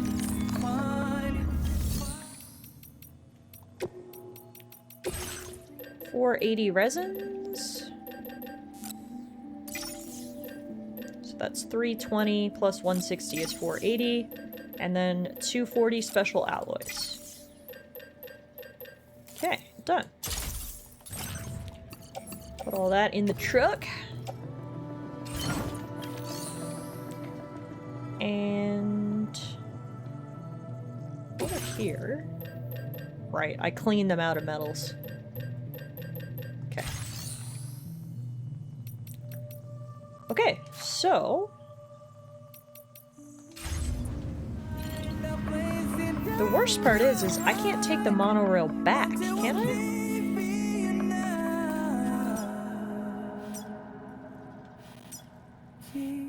I was was hoping I could take the monorail back to the mine.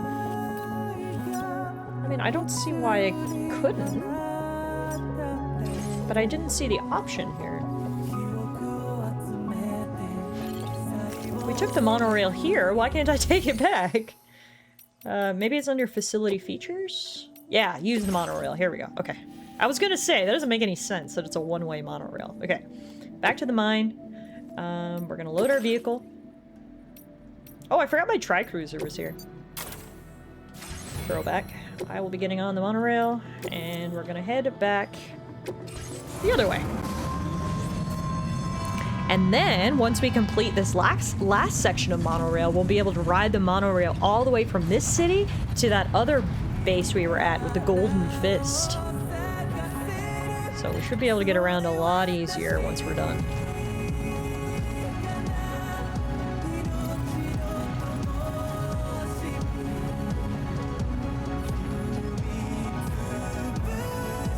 So cool. Great view here. Ugh.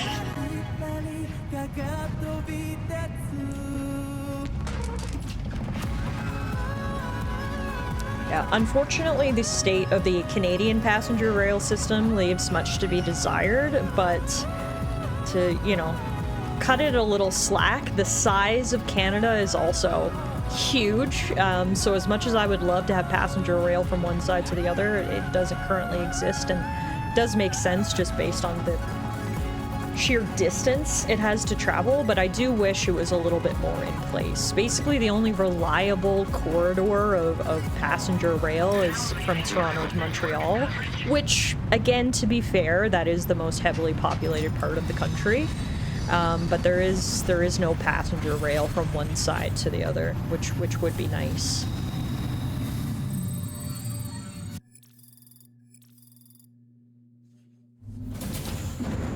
Yeah, unless you can get a Shinkansen-type bullet train, it's always going to be beaten by air. Exactly, and that's been in conversation forever. I don't know how many news articles I've read where it's like, high-speed rail is coming to Canada, and then it stalls at some point. But it's just not an option from one side to the other. It is in small localized areas, but unfortunately not cross-country. Alright, let's hop on this truck and make our final delivery for this monorail construction.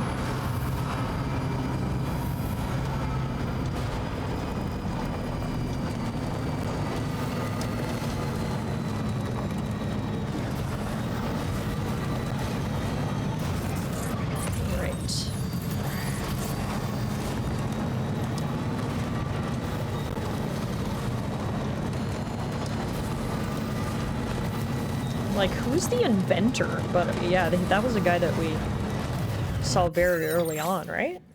The inventor? No, we've never met the inventor. Who the fuck's the inventor? We've got the lone commander and we've got the musician.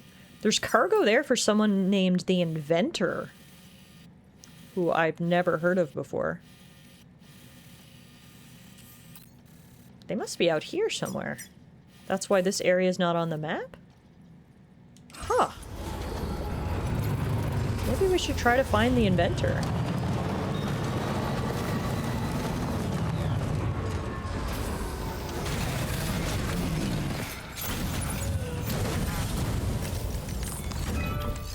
Regardless, one thing at a time, here are the materials to restore this section of monorail.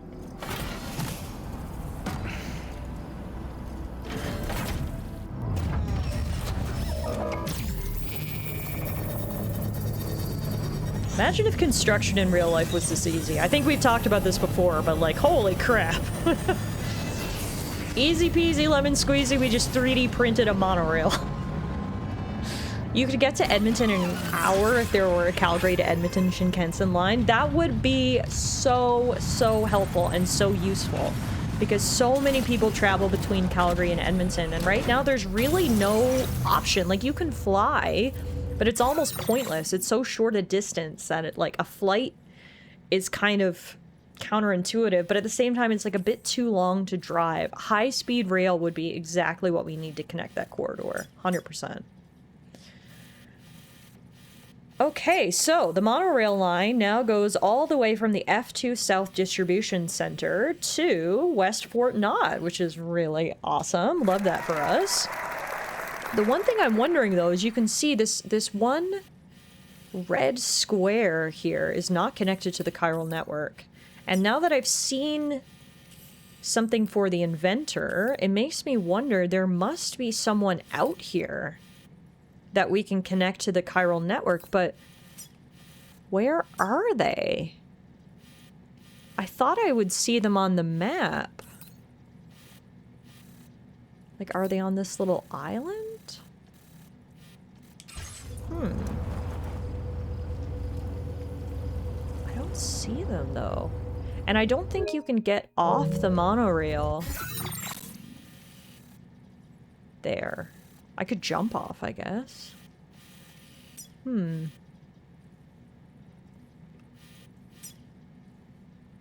It's very strange.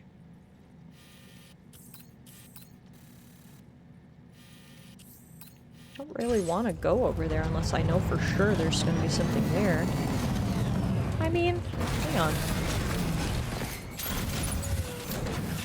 That looks like a shelter, for sure. Oh no, there's definitely something over there. The weird part is, though, is that, again, it doesn't have a monorail stop. Which means I'm just gonna have to jump off the monorail, I think, when it goes over. Look that one. Yeah. We're gonna have to give it a try. But, like, that's a really inconvenient spot for your house. On a place only accessed by someone jumping off the monorail? We did share a brain cell there for a second. Very weird. I have to at least try it. But, like, that is the most inconvenient spot ever for a shelter, if that is in fact the case. Because, like, the worst part is I can't bring my car with me, because obviously I can't drop the cargo container off the monorail. So we're gonna have to leave our car here and just walk over and investigate, I guess. This is the most inconvenient place for a shelter, if it is a shelter, that I've ever seen.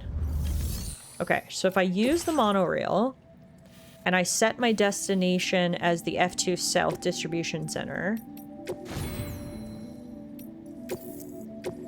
Let's see. Let's see what happens.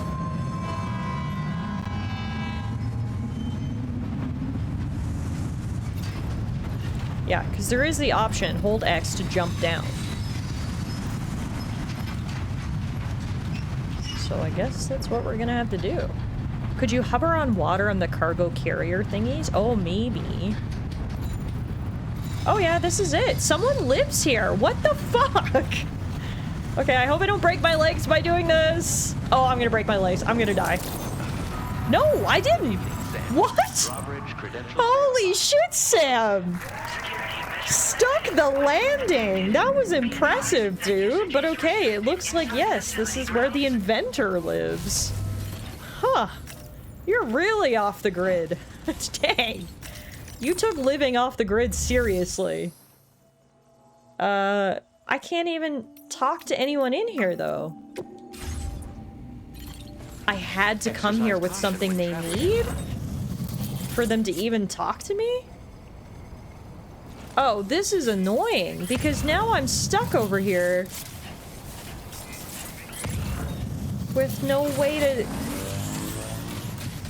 get home. This is bullshit. Talk about being a recluse, right?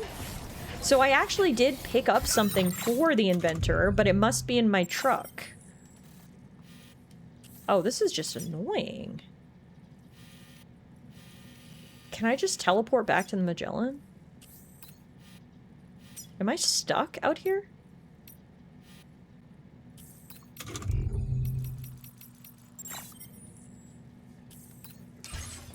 I think I might actually be stuck. This is such bullshit. they won't talk to me. I can't use their terminal for anything but facility storage. And now I'm surrounded by water with no way to get back to land. What the fuck? Fuck the inventor. They suck. They're just gonna leave me out here stranded? Could you store your carried items and then embrace the water? I am so mad right now. I went out of my way to come find you, and you're just gonna leave me stranded?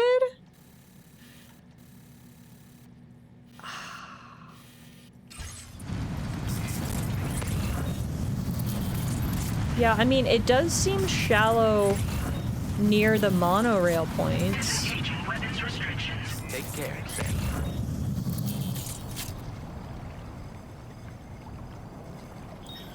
Let's just save, and then if something goes bad, we'll just, reload. This is such bullshit. Oh my god, I'm never coming back here. Fuck the inventor, they're never gonna be added to the chiral network. I don't care. This is such bullshit.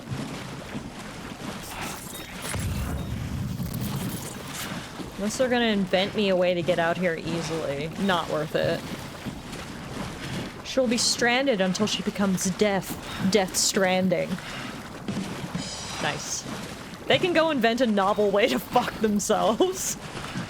Because, like, the only way I could ever make deliveries out here is by getting on the monorail, jumping off, delivering them their shit, and then wading back through the water? Nuh-uh.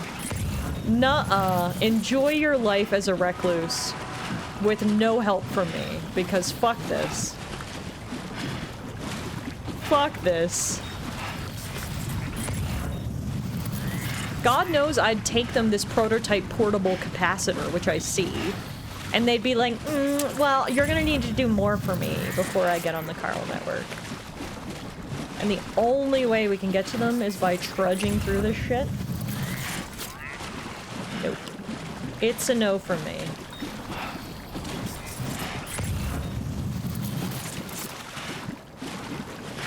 On the bright side, the water here isn't too deep. It's only like calf height. And that's why we're able to navigate our way back, but this was still much more annoying than I wanted it to be, so.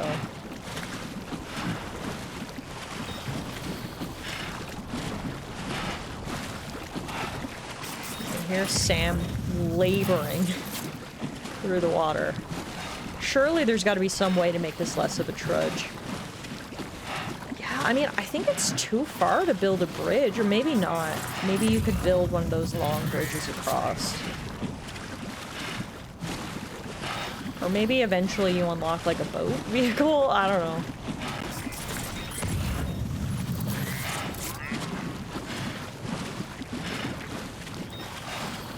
Yeah, I can see all this stuff now littered around for the inventor.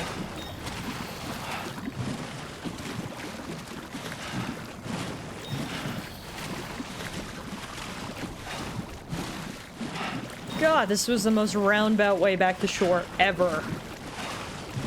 Jeez Louise. You're getting your steps in today, Sam, that's for sure. Okay, we're almost back. Phew. Well, that was shitty. Okay, back on dry land.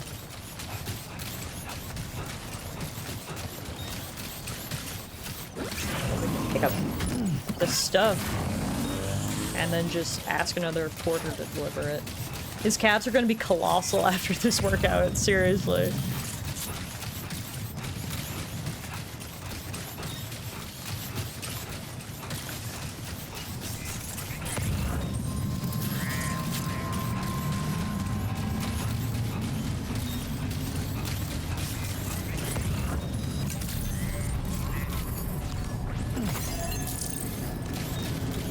Okay. Anyway.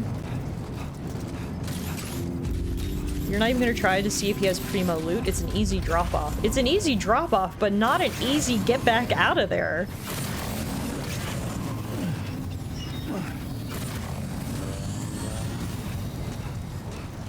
I'm gonna just ditch this stuff, and then we're gonna go check on Rainey's house. Because that was the original plan, and then I went off track, and this is where it got me.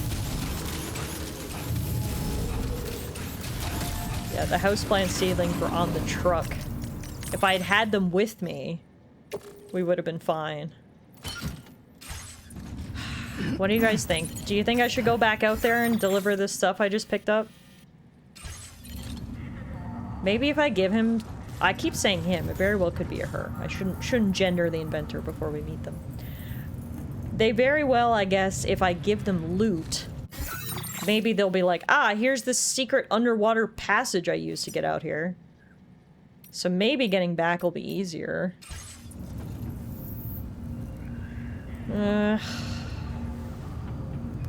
That level of inconvenience and bullshittery, that's a man.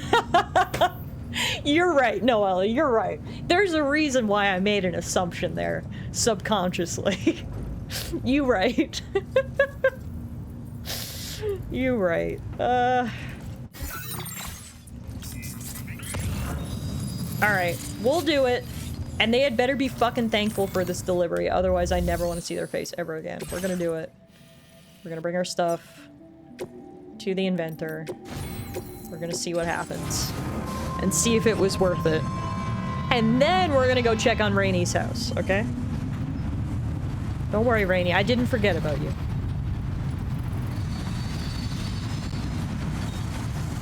Shout at me if it goes wrong, if that makes you feel better about going again. Deal.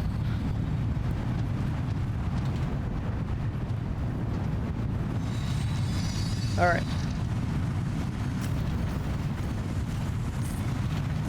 Off we go! Hope we stick the landing again. Yeah, thank God for those robot legs, or that would go very bad. Alright. I brought you shit. I brought you a houseplant seedling and a prototype portable capacitor. Amazon delivery! Better be leaving me a big tip.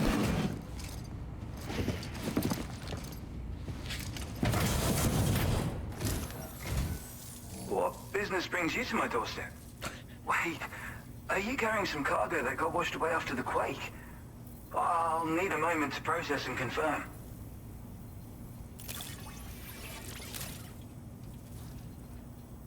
Well, where on earth did you find this? I'd given up on ever seeing it. You should have given up, because only crazy people would make this delivery. This is insane. You, sir, are a good man, and I know I can rely on you. Well, it's nice to feel the praise after what I went through to get out of here. You're bringing people into the chiral network, yes? I'd be interested in that. Get me online. Oh, thank God. Okay, it was easy to convince him. Good. Once he's online, then I'm never coming back here again. We're gonna fill out my map and then dip. Phew!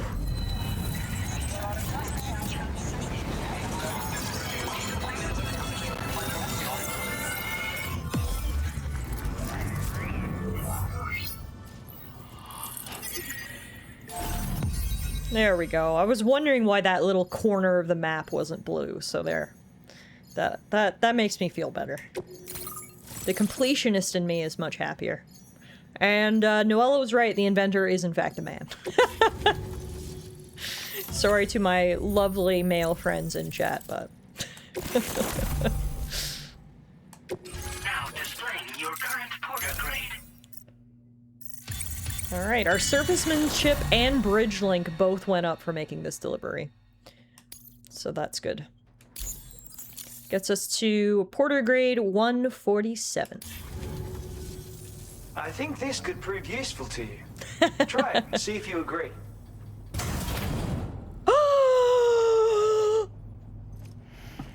Oh my God, the bullshit was worth it. Did he just give me a sea otter hat? Okay, I take back all the bullshit I ever said about the inventor. This was annoying and made me go out of my way, but it was in the end totally fucking worth it. We just got gear data for the otter hood, a hood shaped like an otter and designed using all of the inventor's intelligence and know-how. Wearing the hood makes you feel like an otter, greatly improving your swimming abilities. When equipped, Sam will automatically pull the hood over his head during periods of timefall or while swimming. I call this an otter hood. It's an original invention of my very Now, own. this is my kind of inventor. And you'll find you can float in the water as happily as an otter. You'll never be at risk of drowning ever again. Yay! It's guaranteed to make you feel like a Michael Phelps aura. which, given the recent flooding, is great. Okay, okay, it was worth it. I'll bet you could find some use Honestly, for it too. one of my favorite parts of the first game was the otter hood. You know, you could say I'm a bit of an expert when it comes to otter hoods. That's so. Someone else already went and made the same thing. Yeah, I think his name was Conan O'Brien. I just think otters are wonderful. You like them too, don't you? Despite being mammals, these adorable mustelids live the better part of their lives in water. Floating on the surface, flat on their backs. Grace personified. In becoming an otter, we can become one with the water. That's why I decided to create this hood.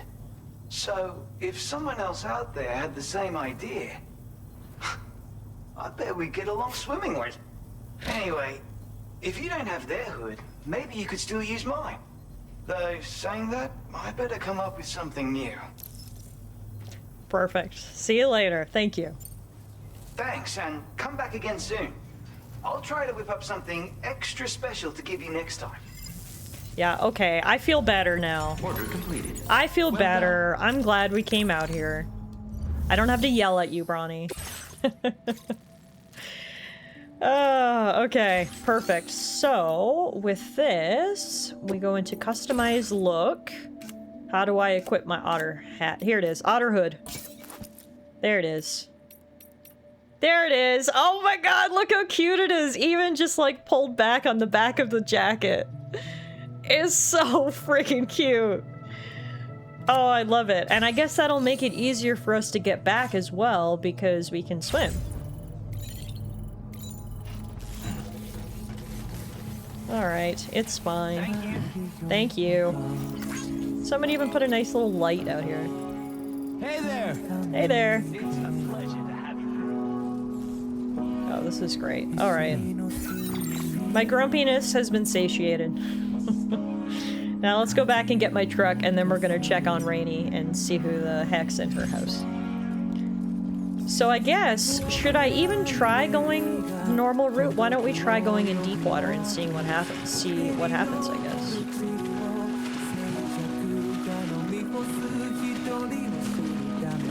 We got our music back now too, because we're on the chiral network. The bottomless tar pit. Objects such as vehicles will gradually sink into the swamp, as will Sam himself. Oh, this isn't water, this is tar! So I don't go swimming in this, meaning my hood is useless here. Great. Oh, this is so bullshit. Why would he give me an otter hood when he's not even surrounded by water? He's being surrounded by tar. Which means the water hood is not helpful, which means this is still really annoying to get back home. I'll say it again, buddy. You better count your lucky stars that you gave me something nice. So otherwise I would hate you right now. Here I thought he was going to give me the otter hood to make it easier to get back home, but no, the otter hood is completely useless and I still need to trudge back home. Smug mode disengaged. It's not water. Eek! Yeah, it is tar. It's kind of hard to see where it's nighttime, but yeah, this is not water. This is tar, so. Yet again, we make the long trudge back home. Man, the answer is man. I'll give it up to him. The man has good taste making otter hoods, but he didn't make my journey any less arduous on the way home.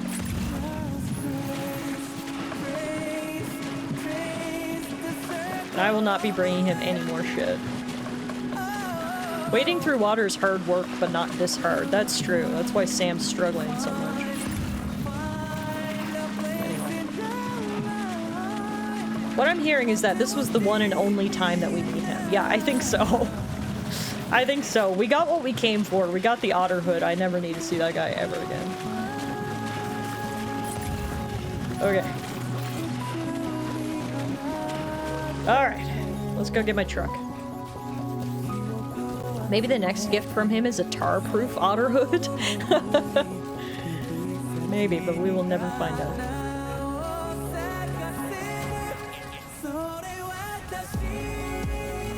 Alrighty, now we need to go do what we... Well, it isn't the original reason we came here, but definitely one of the side reasons we came here. To go check on poor Rainy's house.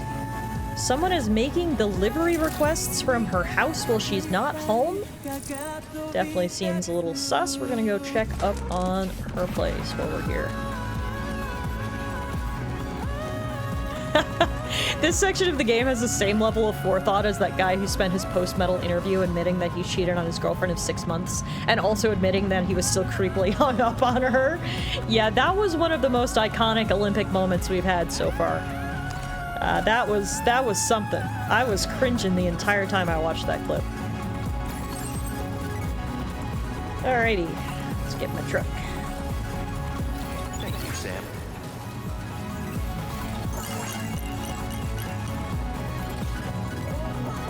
All aboard! Let's go to Rainy's house. Yeah, for those of you guys who haven't seen that, I'm not sure what country he was from. Denmark? Norway? One of the Nordic countries. Look up bronze medalist post-Olympic interview. I'm sure it'll come up. It was weird.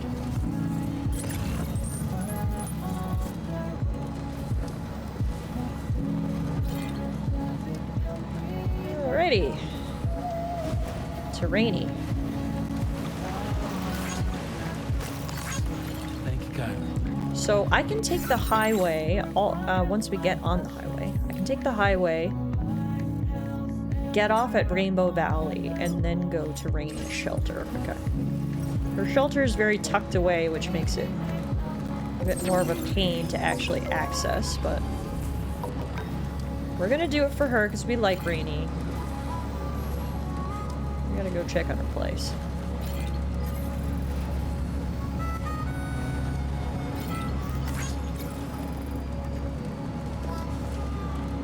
I've seen the TikTok that the cheated on lady made. Oh, really? I didn't know there was a response. Yeah, I can't imagine A, getting cheated on, and then B, basically getting put on blast to the whole world. I would kill that guy.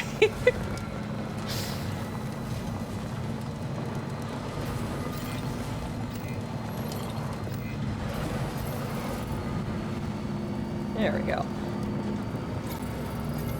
On some nice highway. I feel like we haven't driven on nice highway in a while. It's been a lot of off-roading, so it's nice to have a smooth road to drive on. Alright, so should I get off here? Yes. I should get off the highway here. Yeah, it's one thing to get cheated on and a whole nother to have the fact broadcast to international media. Exactly. Exactly. Big oofs.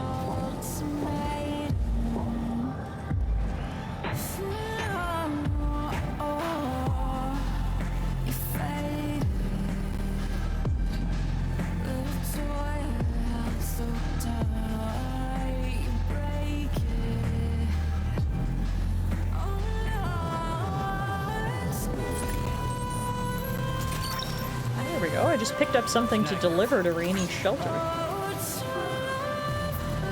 There shouldn't be anybody there to receive it, but we'll take it. Never forget the iconic first scene where we saw Rainy. Raindrops keep falling on my head. Dancing. Alrighty. Let's see who's home, shall we? Hello? Anyone home? Because there shouldn't be. I did pick up these nutrient-rich pellets, though. So let's see if anyone accepts the delivery, and I guess that'll answer our question.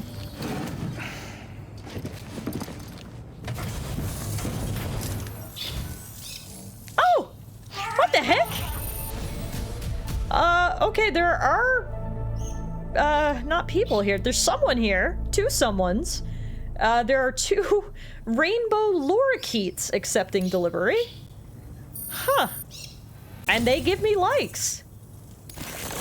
Rainy, did you know there were rainbow lorikeets in your place, or did they somehow access the computer and they were the ones who put out the request for stuff from the animal shelter? I mean, that makes sense, actually, that it was them. They're hungry. Order completed.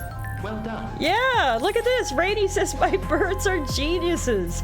It's my birds who have been issuing orders from my shelter. Turns out they can do much more than just imitate people's voices. They can operate delivery terminals too. Amazing, eh?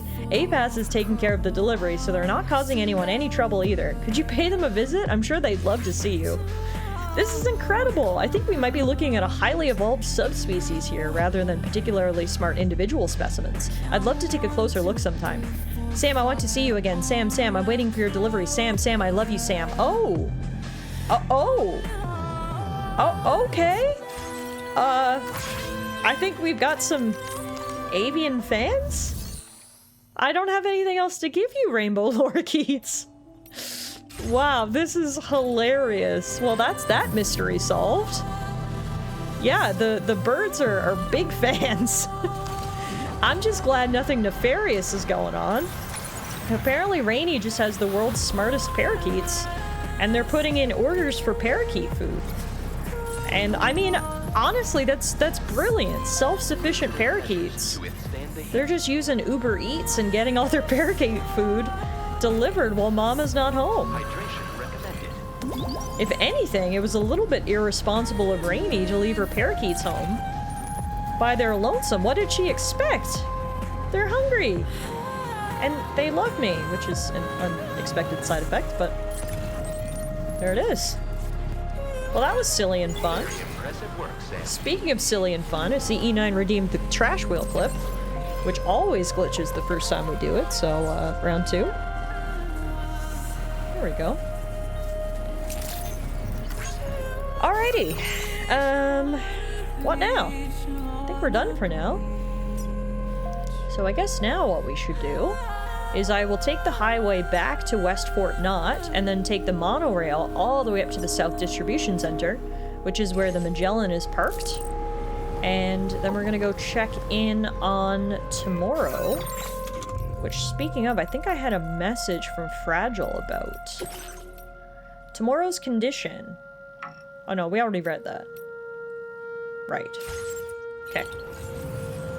Alright, let's go for a ride. We're gonna take the highway and the monorail to get back home, which is kind of fun.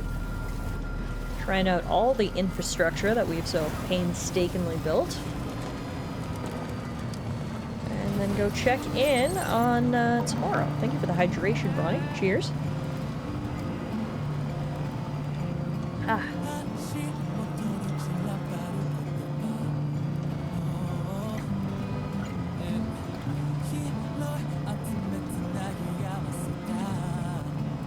The only suggestion I would have for the truck, suggestion's not the right word.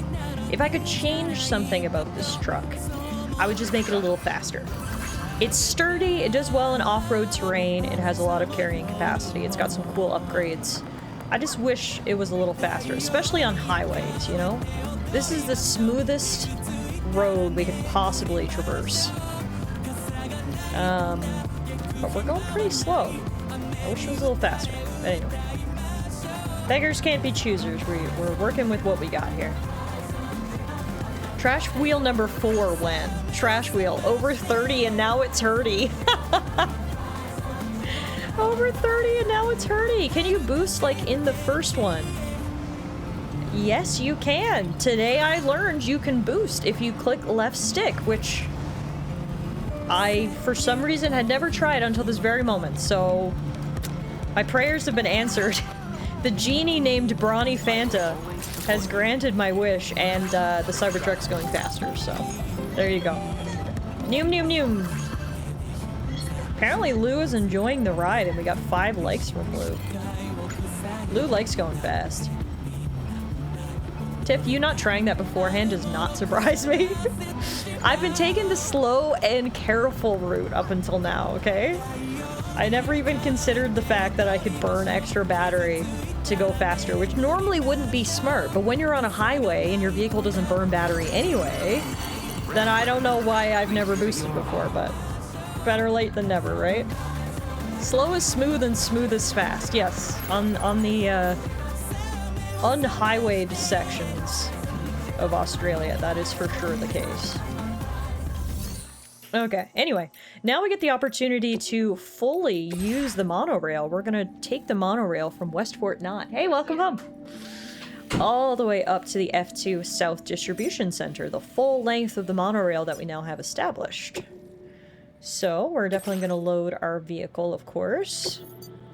That's going all the way to the F2 South Distribution Center. And then I will be getting on the monorail as well. And off we go!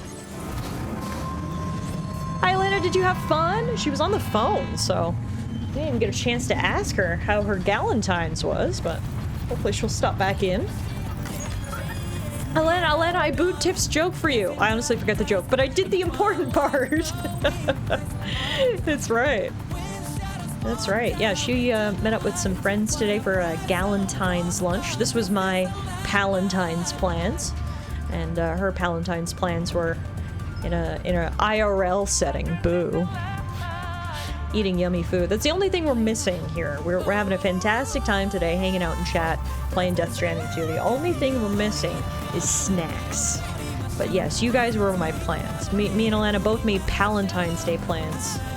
You guys were my Palentines, so thank you guys for being here. But I do wish we had snacks.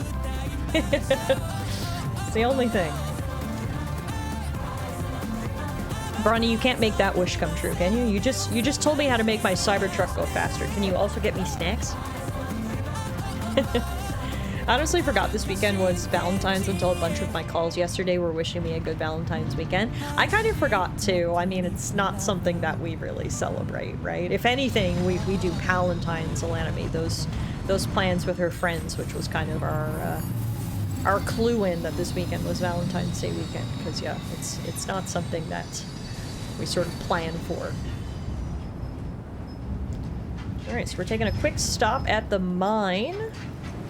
Alana might bring you snacks. That sounds like something she'd do. That's a good point. That's a good point. Oh, Alana! Alright, quick stop, and now we're heading off again. We're gonna go past the inventor's place, and we are not jumping off this time. We got our otter hood. I never want to see that guy's mustache ever again. Hero says, I never care about Valentine's Day because the far more important day is 2 days later. That's right, we're coming up on Euro Twin Games Day. A little birdie told me we've got a birthday coming up on Monday, so that's very exciting. Any birthday plans this year, Euro? Or any gifts that you're gonna get yourself this year? Anything on your birthday radar?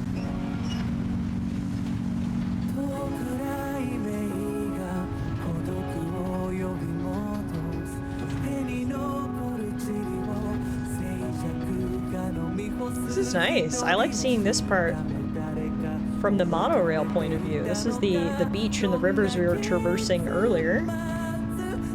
It's much nicer to look at it by monorail. My greedy ass over here like, but if you wait 2 days, the good discounted candy is gone already.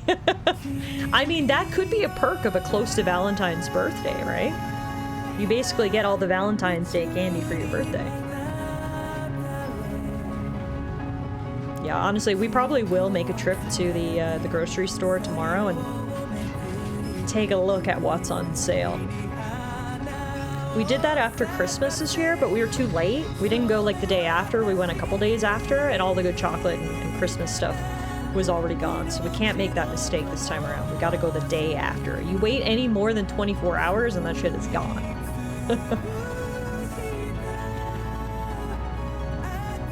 If you have no other plans, I suggest taking a ride on a monorail. If Lou enjoys it, you will too. I'm pretty sure the only monorail I've ever ridden was at Disneyland. There's a monorail that takes you from like the parking lot to the park proper. I think it's the only time I've ever been on a monorail. It's cool though. I definitely enjoyed it. Nope, I had a brain fart the other day and thought maybe I'll go to a Wings game. Looked into the tickets and saw the next game is March 4th. Was confused for a second, then went, oh shit, of course the Olympics. Yeah, we're in a bit of an NHL break right now. But speaking of the Wings, the Red Wings are having a hell of a season. Looks like you guys will be back in the playoffs this year, which is fun. You could always do a bit of a late birthday gift and go to the March 4th game. Birthday at Disney it is then, yes. But only ride the monorail from the parking lot to the park. Just go back and forth, don't get on any rides. That is the ride you will be going on. You went on a monorail in Seattle? Oh, I bet that's cool. I bet there's some nice views from a monorail in Seattle. But yes, the monorail is the ride. Yeah. Alrighty. Well, we spent a lot of time wandering around, building infrastructure, checking up on Rainy's birds. Now is about time that we go put our feet up, rest a little bit, and perhaps most importantly, talk to Tomorrow. See if she's willing to talk? See what her deal is? I don't know. Let's go see if we can get some answers.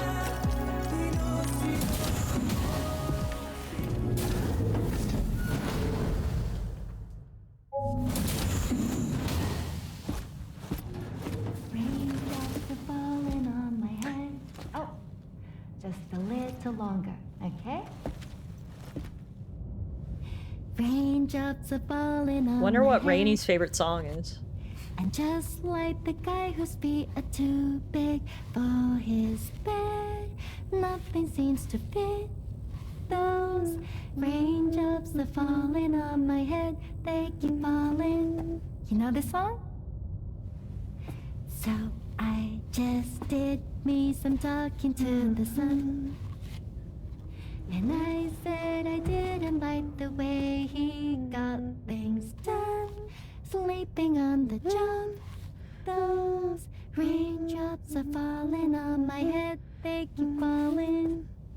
But there's one thing I know. The blues they send to meet me won't defeat me. How would she know this song if she's from that weird world? Happiness steps up to greet me. Huh. Okay. Raindrops keep falling on my head. Sam! That doesn't mean my eyes will soon be turning red. Well, that was a pure scene. $5 says the entire crew will be singing this song by the end of the game. I guess she learns fast. Yeah, maybe Rainy's just been singing it on loop. Fair enough. Fair enough. Maybe there's nothing more to look into there about that scene. That was just a cute scene of people singing Rainy's favorite song, maybe. Either way, looks like Tomorrow's doing a little better. Now it's time for Sam to get some sleep. He hasn't had any scary dreams in a while. Is tonight the night?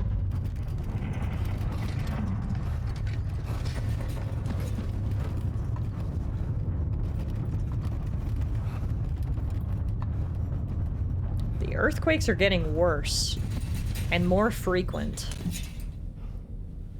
That's a bad sign. Are you alright, Sam? That was a gatequake just now. It seems West Fort Knott was hit hard, and their chiral printer is no longer working. I'm afraid we won't be able to continue expanding the network until it's back up and running. Pick up your next main order via the terminal at the F2 South Distribution Center. Alright, well it sounds to me like we restored the monorail service just in time, because I think now we're gonna have to go back to West Fort Knott, which would normally be a trick, but with the monorail should be pretty easy. You can see we got a text from Olivia Westbury at West Fort Knott. Gatequake, urgent aid drop required. That quake was stronger than we expected and the city's been wrecked. We're currently investigating the extent of the damage, but our chiral printer's definitely screwed. We can't make the parts we need to get it back up and running. We need a delivery, and fast. Samson replies and says, we'll prepare the stuff you need. It'll be ready for delivery by the time you get here, Sam. Lots of buildings in the area are badly damaged, and there are pieces of cargo all over the place. You'll need to tread carefully. I mean, hopefully the monorail wasn't affected. If we look on the map, can I... Oh, it doesn't look like I can look at the map right now. It's just making me look at the Magellan map. Anyway, we'll find out when we get out there. But hopefully we can just take the stuff, ride the monorail, and make the delivery.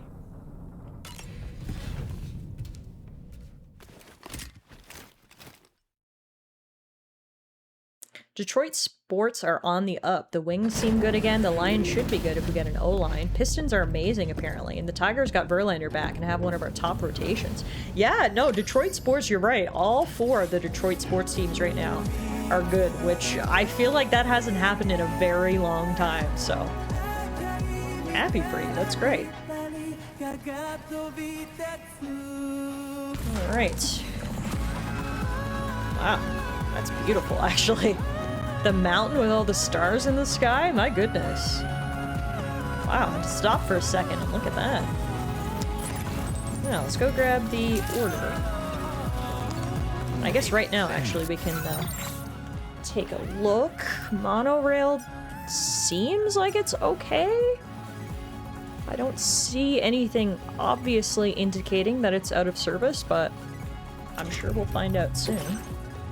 I'm going to pause the music. Let's see.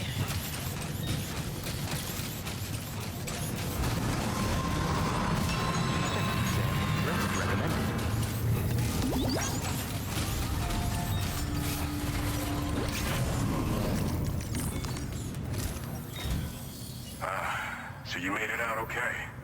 Those tremors were intense, but we're doing fine here. I think West Fort Knott got the worst of it, though. Your cargo has already been prepared. If you could deliver it to West Fort Knott as quickly as you can, that'd be great.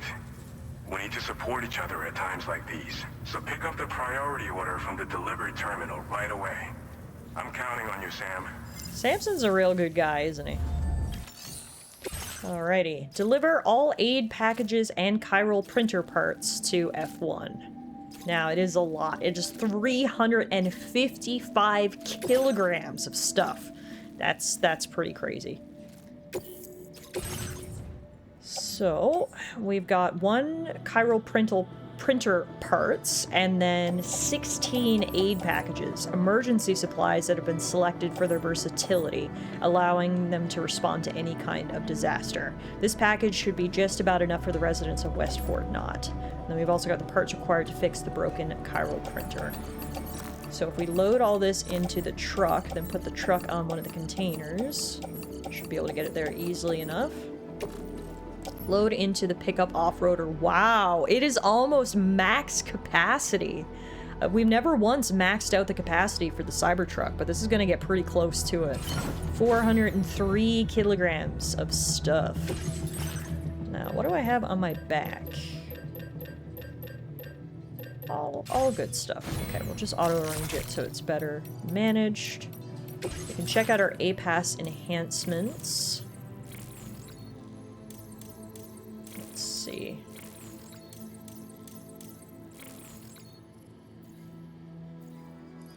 Ooh, this looks good. Skeleton Auto Assist. It allows Sam's active skeleton to automatically adjust his posture, making it harder for him to lose his balance. That'll be good. Let's go.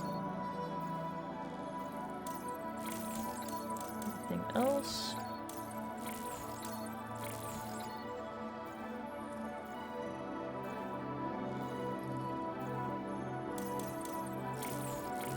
This one looks pretty good. Sharing boost increases the number of objects from other worlds that can be shared within the chiral network. Equipment that you would not ordinarily be able to make may be shared with you as a result. Seems pretty good. Let's grab that.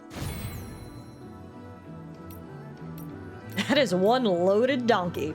Not a euphemism, probably. And Bronny says, not with that attitude, it's not.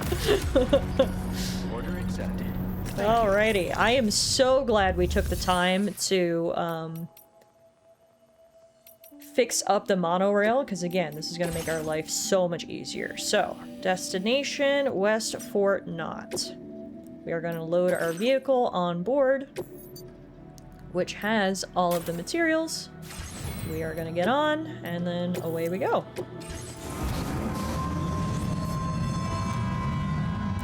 Off we go! Sam the man is on the way with help. Help will be there in approximately 4 minutes. And seeing as we have 4 minutes... Oh no, I was gonna play some music, but I don't think it'll let me put on music from the monorail. That sucks. Now is the time when we want music. Oh well. Just have to enjoy silence. Holy moon! Did the Death Stranding pull the moon closer to the Earth? That's insane! Wow. Alright. Who needs music when you've got that kind of view? That's absolutely crazy. I don't think I've ever noticed the moon before. It's like kind of ominous. It's so big, just looking down on us like that. That is insane. Wow. Yeah, it's a little too close. I agree. Can you imagine looking up and seeing that on the horizon? That's pretty crazy. Luckily, we got some music kicking in. This is Famous Men by Magnolian. Courtesy of Run Inc. and Rambling Records. Well, I know you're tired, dear. So I shut the door. The moon's either moved or the chiral crystals magnify it. Yeah, maybe. That's crazy.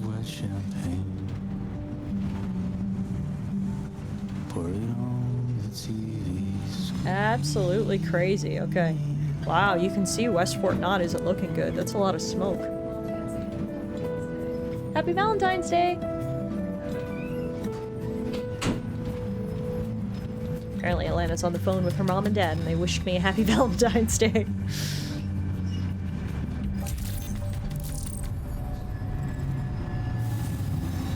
Supplies are en route, folks. Just a quick pit stop at the mine. Next stop, city. Did I see Miss Muffin come in again? I thought I did. I don't know where she is, though. Oh, she's over there. Are you? Oh, she's right behind me. No wonder I can't see you. I'm not an owl. My head can't rotate like that. I think I've never done this view before. Up close and personal with Sam the Man. Looks like he's enjoying himself. Take another look at that moon. That is insane. She's sitting in your blind spot trying to hunt you. She very well could be. That is insane. Wow. I can't stop looking at it.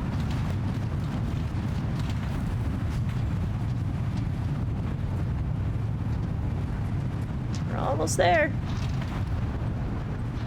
Holy crap, this place got hit hard, man. Must have been like a Category 10 plate quake.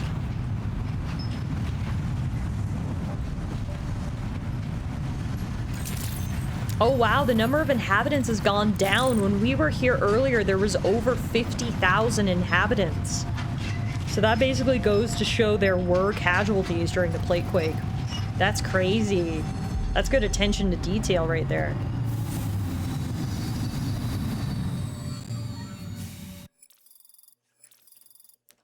Alright, monorail has arrived at its destination, as has my vehicle, full of supplies. Let's get these delivered quickly. Here you are. Here are all the aid packages and the chiral printer parts.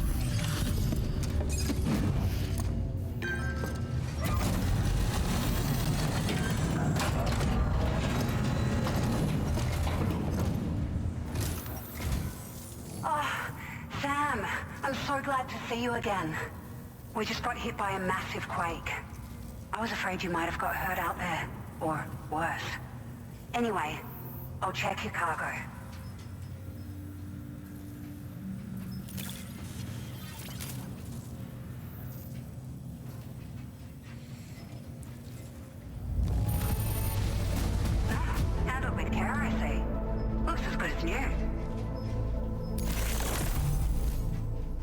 love how we got rewarded for this delivery with music data.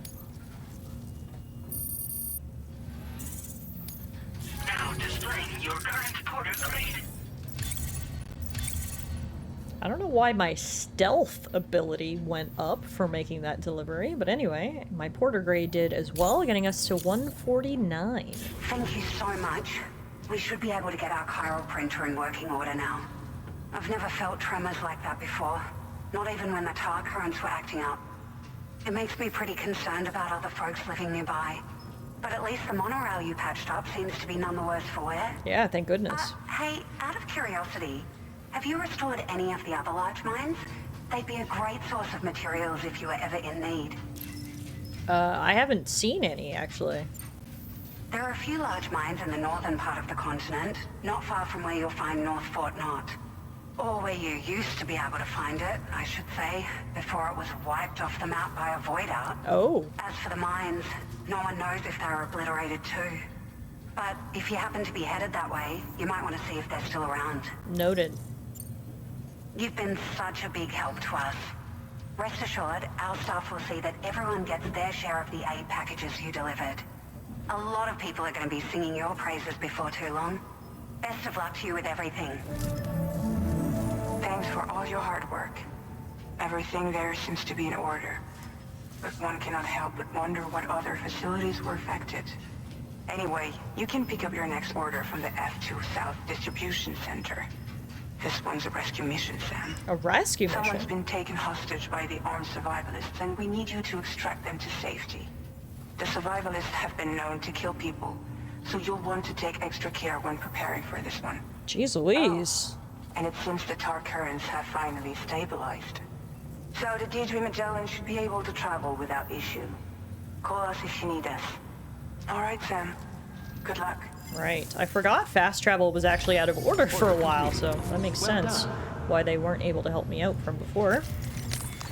Alrighty, so now we actually need to go all the way back the way we came. Which, again, very happy we have the monorail established, because we can now just ride the monorail back to the South Distribution Center, which is where we're going to pick up our next main quest. So, we load the vehicle on board. We load Sam on board, and now we get to go for one last monorail trip.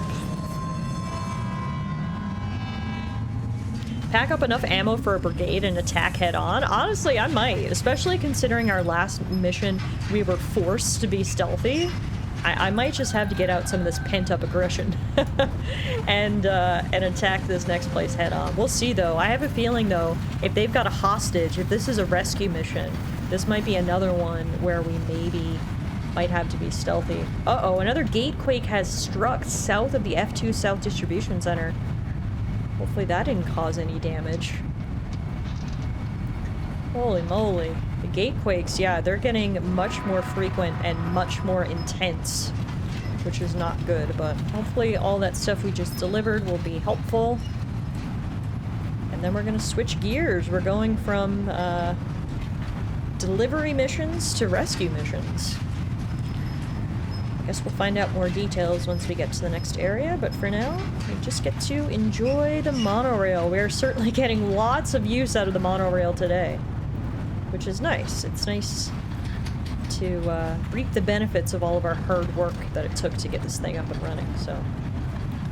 Also very nice, we can just bring our car back and forth too, so. Quick stop at the mine, and then we'll be heading off. Unfortunately, we still haven't gotten many answers from tomorrow. Sam hasn't really had much of an opportunity to even speak to her. He just kind of looks in, she's doing weird shit, and he goes on again. Wish we could sit down and really try to have a tete-a-tete with her. Because I've got questions, although maybe she's not necessarily in a state to provide answers. Regardless, hopefully we'll get some answers soon, because my curiosity is very, very full when it comes to tomorrow, and where she comes from, and who she is, and what her connection might possibly be to Lou. I don't know. So many questions! We just have to hope that Kojima-sensei will give us the answers that we so desperately require. We have been going for about 4 hours now, so I think once we get to the end of the monorail line, I will probably call it a day in terms of stream. We'll be back on Monday, Euro Twin Games Day, and we're going to be switching gears a little bit. The Death Stranding 2 playthrough is going to continue. We've obviously got lots of Death Stranding to go, but I do like to work in other games as well, just to keep things fresh. And I mentioned in Discord when I put up the stream schedule for February, we're going to do something a little different. I've been watching a lot of simulation games on Twitch. There's a bunch of them. There's like Bookstore Simulator. Like there's so many of them. I can't even describe. They're all kind of the same. But I find them very relaxing and really fun. And I've never actually played one before. So we're going to take the opportunity to delve into the world of cozy simulator games, and we're going to play Card Shop Simulator, which it's just as the name would imply. You literally just own and run a card shop. It's very simple, it's very basic. From what I've seen, it looks really fun. And I really just wanted a bit of a cozy game to pair alongside Death Stranding 2, which at times can obviously be the opposite of cozy, cough cough, child death. So we're going to start that on Monday, and then that's going to kind of work into the rotation along with Death Stranding 2 as we move forward. So hopefully I will see you guys on Monday evening for a dip into Card Shop Simulator, and otherwise we'll be back again next weekend with some more Death Stranding 2. We got a text from Rainey. She says, "Tomorrow's a great student. Tomorrow's got an amazing memory. You don't have to tell her anything twice. She's also learning new words all the time. She's quite quick to forget things when it suits her, though." So it sounds like Tomorrow is literally a child. So interesting. We also got a text from Olivia Westbury. "Thanks for your help, everyone. Thanks to Drawbridge and everyone else who helped. The city's back online and fully functional. We've also finished distributing the aid we were brought. That should tide us over for now. Thanks again, everyone." Samson replies and says, "That's a relief to hear. These gatequakes can strike at any time and at any place. We need to look out for each other." Alright, lots of good news. We like to hear it. So we will end on a high note here today. Thank you all so much for hanging out with me on this lovely Valentine's Day. I'm so glad to have the chance to celebrate Palentines with all of you. So thank you guys for being here. Hope you guys enjoy the rest of your Saturday. Have a great rest of your weekend, everybody. Like I said, hopefully I'll see you guys Monday evening for a little bit of cozy Card Shop Simulator. And if not, we will be back again next weekend with some more Death Stranding 2. In the meantime, if you've missed any of the wackiness that's occurred so far in Death Stranding 2, you know where to go, right? Over to the YouTube channel. I do upload all of the VODs over there. As well, we did just start a brand new Let's Play series over on the YouTube channel. Speaking of cozy games, we are playing a tea shop simulator called Wander Stop over on the YouTube channel, which seems really cool. And it's not just your classic cozy game. It does have some very interesting story elements to it, and it comes from the people who did the Stanley Parable. So that should give you a little bit of insight into what to expect. But yeah, thank you guys so much for being a pal. Seriously, you guys are some of my best friends, and I enjoy hanging out and spending time with you guys here on stream every week. So thank you very much for being here. Enjoy the rest of your weekend, everybody, and I will see you guys back here again real soon.